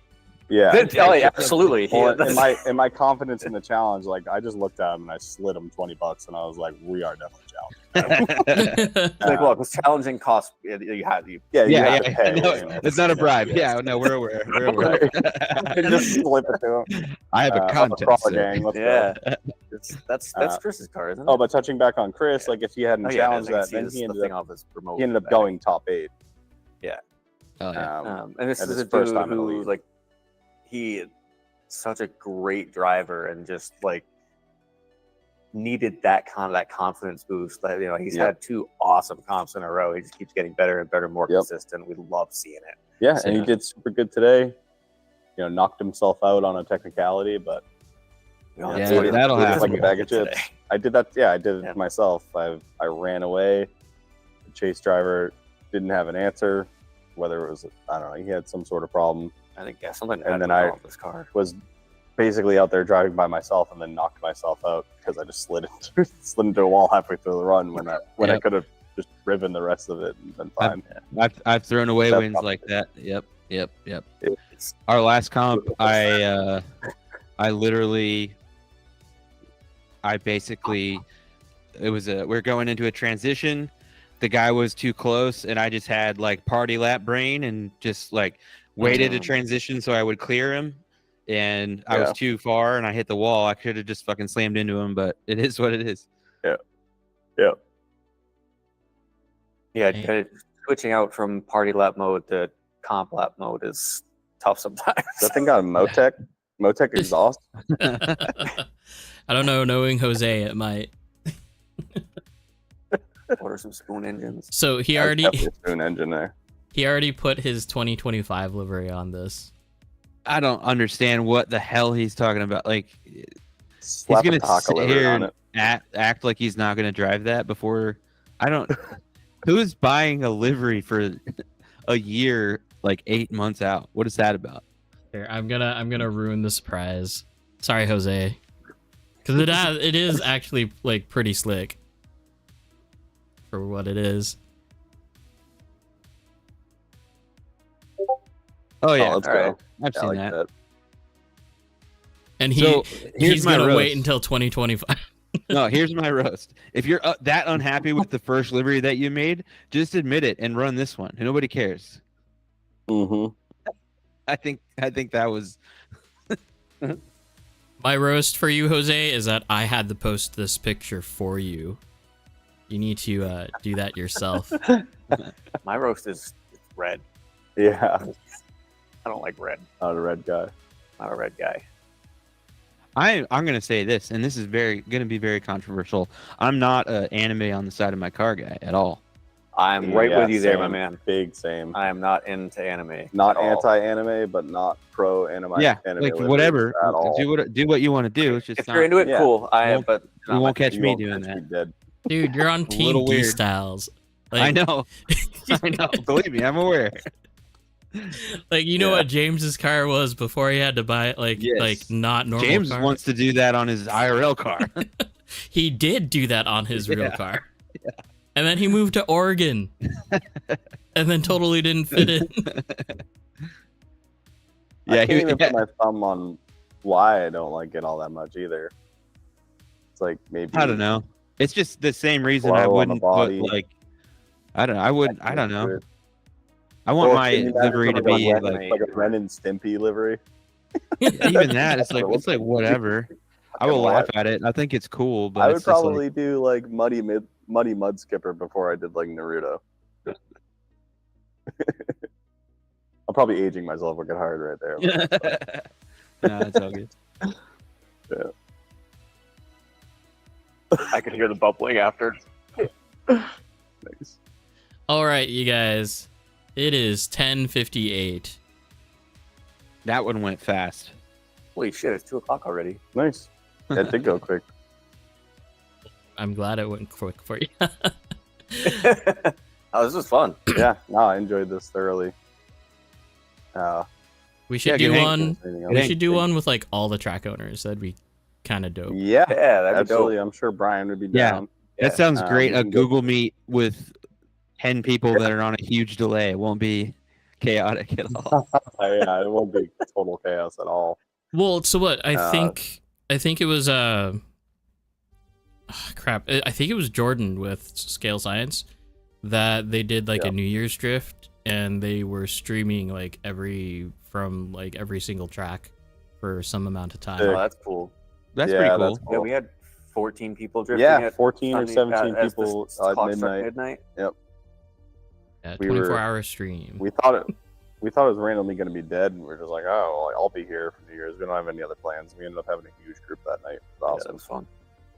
Maybe I should save this idea for after, but I'm just gonna send it. But Adam, we should work out how to do a stream from Super G for finals. Maybe not on Saturday, obviously, but that way, like, we can have all of our guests and everything in person. Yeah. And we could do like 10-minute guest sections. It just depends. Like That'd be cool. we need the internet connection is the first Sure. thing. Yeah. And Obviously, we know- like I said, even if it was like recorded on Thursday or something, or Yeah. Friday. Stayed on this whole time. Yeah. We're actually surprised we had internet this whole time. Well, Like how far our router's away in the Y'all's- building and whatnot. y'all's internet is better than Jeremy's from last week, so that's good. Welcome to my like constant torment at PDX though. Yeah. All right. Yeah. But get this. The last competition stream was great until Jake started uploading videos. Oh no! Yeah. Yeah. I'm telling you, we need to change the Wi-Fi password when we're doing those streams. Yeah, I mean, Yeah. but the problem is that like, well, okay, for that cause, yeah, but we still I mean, need to honestly, have just our turn judges. the Wi-Fi off. We can't because our judges use that. Okay, so yeah, just change the password. Everyone's gonna have airplane mode Yeah, on. Our Wi-Fi is so, but everybody's service pretty much works on point. AT&T customers that come here are in purgatory until they go outside, and even then, you gotta like walk to the end of the parking lot to get any sort of service. Yeah. Reminds me of the crap. Never mind. Lost it. Never Me mind. too. I just realized the slide's like looking over your shoulder. It's so creepy. He looks like he's like staring you down, dude. Yeah. He's content in his Very- position. Like he's fine. He wants you guys to Yeah. leave. He's like, "This is my time, motherfucker." Right? That's our first employee right there. Followed by Artie. Security guard. I swear to God, I keep looking at your guys' shot, and he's getting closer and closer. He's probably the most official turning like red? employee there. I've seen his eyes move. I swear. Yeah, he's got my back. Cool. Mile High says had like 50 drift tracks around the world stream. Could be better with no lockdown now. 100%. Sick. Yeah. You know, hit us up if you're gonna do it again. I hate Oregon's to on be board. this guy, but I think it would be worse with no Yeah. lockdown. But that's just my opinion. Shout out Think? Mile High in general. Yeah, lockdown. Everyone was That is just tough. locked down. I mean, lockdown for me was the start of Assetto and sim racing. So. Exactly. Mm. All right, you guys, it's now I kind past of miss it, to 11. be honest. So I think we're gonna do the sign off thing. Chris and Pat, where can we find you on the Instagrams and the socials and all that fun stuff? Tandemonium RC on Facebook. Instagram is also Tandemonium RC. We're on TikTok, same name, Tandemonium RC. You can join our Discord. We'll have links on our Facebook to join. Anyone's welcome. And we encourage you. What's that? Don't mind me. That's fine. Yeah, we encourage anyone to join that. And there's a plethora of information in there. Because our guys are super awesome and set that up, and we didn't have to do Yeah, shout out Harrison. Shout out Harrison. I know I was being a big boomer about it. Yeah. Chris had his heels in the sand as far as Discord goes, but change is good. Right on. Yep. Our next comp is the 1st, and then we're on the 29th. Yeah, this coming Saturday we got round 4 SDS, and then June 29th is the finals, and then fun the rest of the year. Yep. Sick. We'll finish out SDC, and we'll finish. We're going to be going to all of Jersey to compete ourselves in that. I kind of like that strategy that you guys have, like to end it, to start early and end early, so you can do other series and do other things. Yeah. We didn't want to have people to. There's a lot of dudes here that want to travel down to New Jersey and other places. We didn't want to make them pick one or the other. Yep. Like, let's get ours done and out of the way. And, Yep. Yeah. Well, that also means it's 10 months straight of competition drifting. But yeah. Hey, I'm kind of on board for that, to be honest. I mean, that's a long season. Yeah, it's consistent. Yeah. Chris just did a list of like all of the events we've done since we started, and it was a lot. Yeah, a lot. We might have to think about that up here for next year, because we obviously, the Seattle region is very close to us, and some of us have, I haven't gone up yet, but a lot of people go back and forth to both series, and we've set them up so that they're all hopefully on opposite weekends. But maybe doing it so that ours are early and theirs are later in the year, because we can still get the same amount of events in. That way our judges can go compete up there or something like that. Would be cool. That's smart. You got to do the potluck Matsuri every year? We don't have an annual event just yet. We did have our first fun night earlier. I don't even remember when that was. It was earlier this year. I mean, we don't do any broadcasting for that either, so we need to change that. Yeah, we would do that. We did a podcast from there, didn't we? I just threw that timeline that he talked about in the general chat. Sick. Nice. Sick. Oh my god. Yeah, I mean, I'm looking forward down. I'm looking forward down the line to that's to slide crazy. with you guys whenever the hell we can make that work. However it happens, absolutely. Yeah. I could see like an East Coast trip. I know would be cool. Yeah, if you guys ever want to come out, we'll host. There's going to be nationals and worlds and East versus West. This stuff is going to. Yeah, I can't wait to see where this goes. That's that price. Yeah. Everybody keeps growing and growing. Yeah, we're trying to hone in like a partnership with Elite Drift Shop, and whatever that means. It's in its infantile stages, of course. But we want to take SDS and grow it to a point where, like I said, East versus West. Yeah, that would be super sick. And I mean, we've kind of talked about this merging of driving styles. Yeah, we've talked about this months and months ago, where I was saying how I felt that the East Coast was sort of underrepresented, at least as far as online, kind of what you see. And so, we've been trying to have more of the East Coast people on, and it's definitely obviously the scene is absolutely there. Alex is running a great series, and I would be very excited to have more co events that we all drive at. That'd be sick. One of the best parts about FCS is the encouragement to hoot and holler and scream and hype your boys up. That's I missed that today. I thought there was during one battle. I lost it. I let out a whoop at one point. I know. I know. Very much it's like hard. a gentleman's rule. It's super hard when you're the only guy doing it. You're like, oh, and you're like, oh crap, he hurt me. Right. Yeah. Yeah. I gotta say, something you're like, ooh. admittedly, I think I would enjoy Alex's rule set a little bit more for my own driving style, but you know, I have the rules that I have. It's rowdy. Yeah, It's rowdy. Have For the sure. rules that getting people pumped is like the hardest thing. yeah. Like for no apparent reason. It's like, be happy. Well, We're here to have fun. Yeah, right. Yeah, totally. I mean, if you watch our We comp were doing streams, it. I'm usually the guy that's making the most noise. But Yeah. people just Yeah, if shut you, up guys, as if you soon as were, the if you were battle watching starts. the live stream from Canada last week, a lot of what you heard was Yeah, our it was crew. us going shit. Well, our best battle last time was Judd versus Phil. It was like it wasn't even a serious battle. It was just like Oh a my God. battle because It was of a buy run. It was That was so so funny. Phil had a buy run, so Judd, one of the judges, battled him. It was amazing. Nice. They were passing each other. It was sick. I still need to make some an of the most edit from exciting that. battles- That's like every once in a while when Alex gets out there. Like he's always judging and hosting. Yeah, and he finally Alex gets or out there Howie for will get out there. a random battle lap. It's like Yeah. everybody's screaming. Yeah, one of the judges, Howie, did the gatekeeper bracket. Yep. For one of them. Yeah. That was sick. I mean, Gatekeeper some of the most brackets. exciting driving, some of the most exciting driving I've seen has been outside of comp, but still sort of in a comp setting. It's like rando tandos. Yeah. It's people still take those serious enough where they're they get that win, they feel like they won a whole competition. Yeah, totally. I mean, I definitely have battles. Yeah, Randomonium. I have battles outside of competition with certain people where I'm like, oh, I gotta fucking win this thing because it's a big deal to me.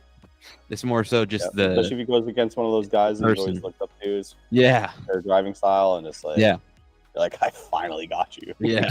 I don't care if it wasn't for points and no one was here. Yeah, I got that means those battles honestly mean more to me than the comp stuff a lot of the time. Yeah, for sure. Yeah, we didn't touch base on it a whole lot, but like comps can take away from the fun. Yep. Like plain and simple. Totally. I don't care how much you like comping. It's getting indoors with the boys is the funnest part. Yeah, I mean, like I said, different strokes for different folks, man. Everybody likes different stuff. A lot more people will have plenty of fun just tandeming. It's like when you get into the sport as a newcomer, you need to drop any sort of expectation that you're supposed to have about competing is the thing. It's not the thing. It's part of the hobby. Yeah, I agree. It's a part of a path that you can go down if you feel like it. It's not required. And it's fine to just focus on that, but yeah, I feel like some people lose touch. Yeah, I think a lot of people get into this and they just immediately, because of it's kind of just human nature, is immediately like, okay, well, how do they turn this into a competitive thing? But you don't have to. It's not. Yeah, it's not about that. It's funny you see it in train driving sometimes because like all of a sudden the train is hauling ass around the track. You're like, this is unnecessary amount of speed. Like we could make this way easier. And I am one of the I definitely am a driver that is more oriented towards the competition side of things, and I find it even like long trains and I'm just like if I'm in the back I'm like this isn't even that enjoyable to me sometimes. So it just kind of is what it is. Everybody likes what they like. Being in the back of a train is a lot of maintenance. Yeah, you gotta really enjoy I much more prefer absorbing all that throttle modulation. I way more prefer just driving with one or two people that I trust and know are going to be smooth and consistent, and I can just be right there with them versus trying to sort out the end of the line. My favorite is 5 fire drivers all on a really good line. Yeah, you can make that. Because that last guy can transition at the same time as the front guy and still send it all the way into that area. Yeah. Camera car in the back. Best way to drive from Mile High. Okay, you guys. Seriously though, we're gonna end it. We can talk all day. Let's go again. Get another hour. We're gonna go one more time. No. One more time. Love a good challenge. So Chris, Pat, hang out for a little bit afterwards because we do just do a little roundup afterwards. Yep. Yeah. Everybody else, thanks for joining in. If you just joined in, thanks for catching the few moments. Do subscribe, do that thing. Whoever was there, thank you. welcome DJ back. We don't know when Hello, he's gonna be I'm back back. again. Get on Charlie Rocket says, League, "Get on DJ. Rocket League." Yeah, I know. He's been I missing gotta... his teammate for a week. He's dying. Yep. He dropped we've down. just been- He dropped down to gold, dude. He needs you. Okay, I'm pressing the button. Good night, everybody. Night stream.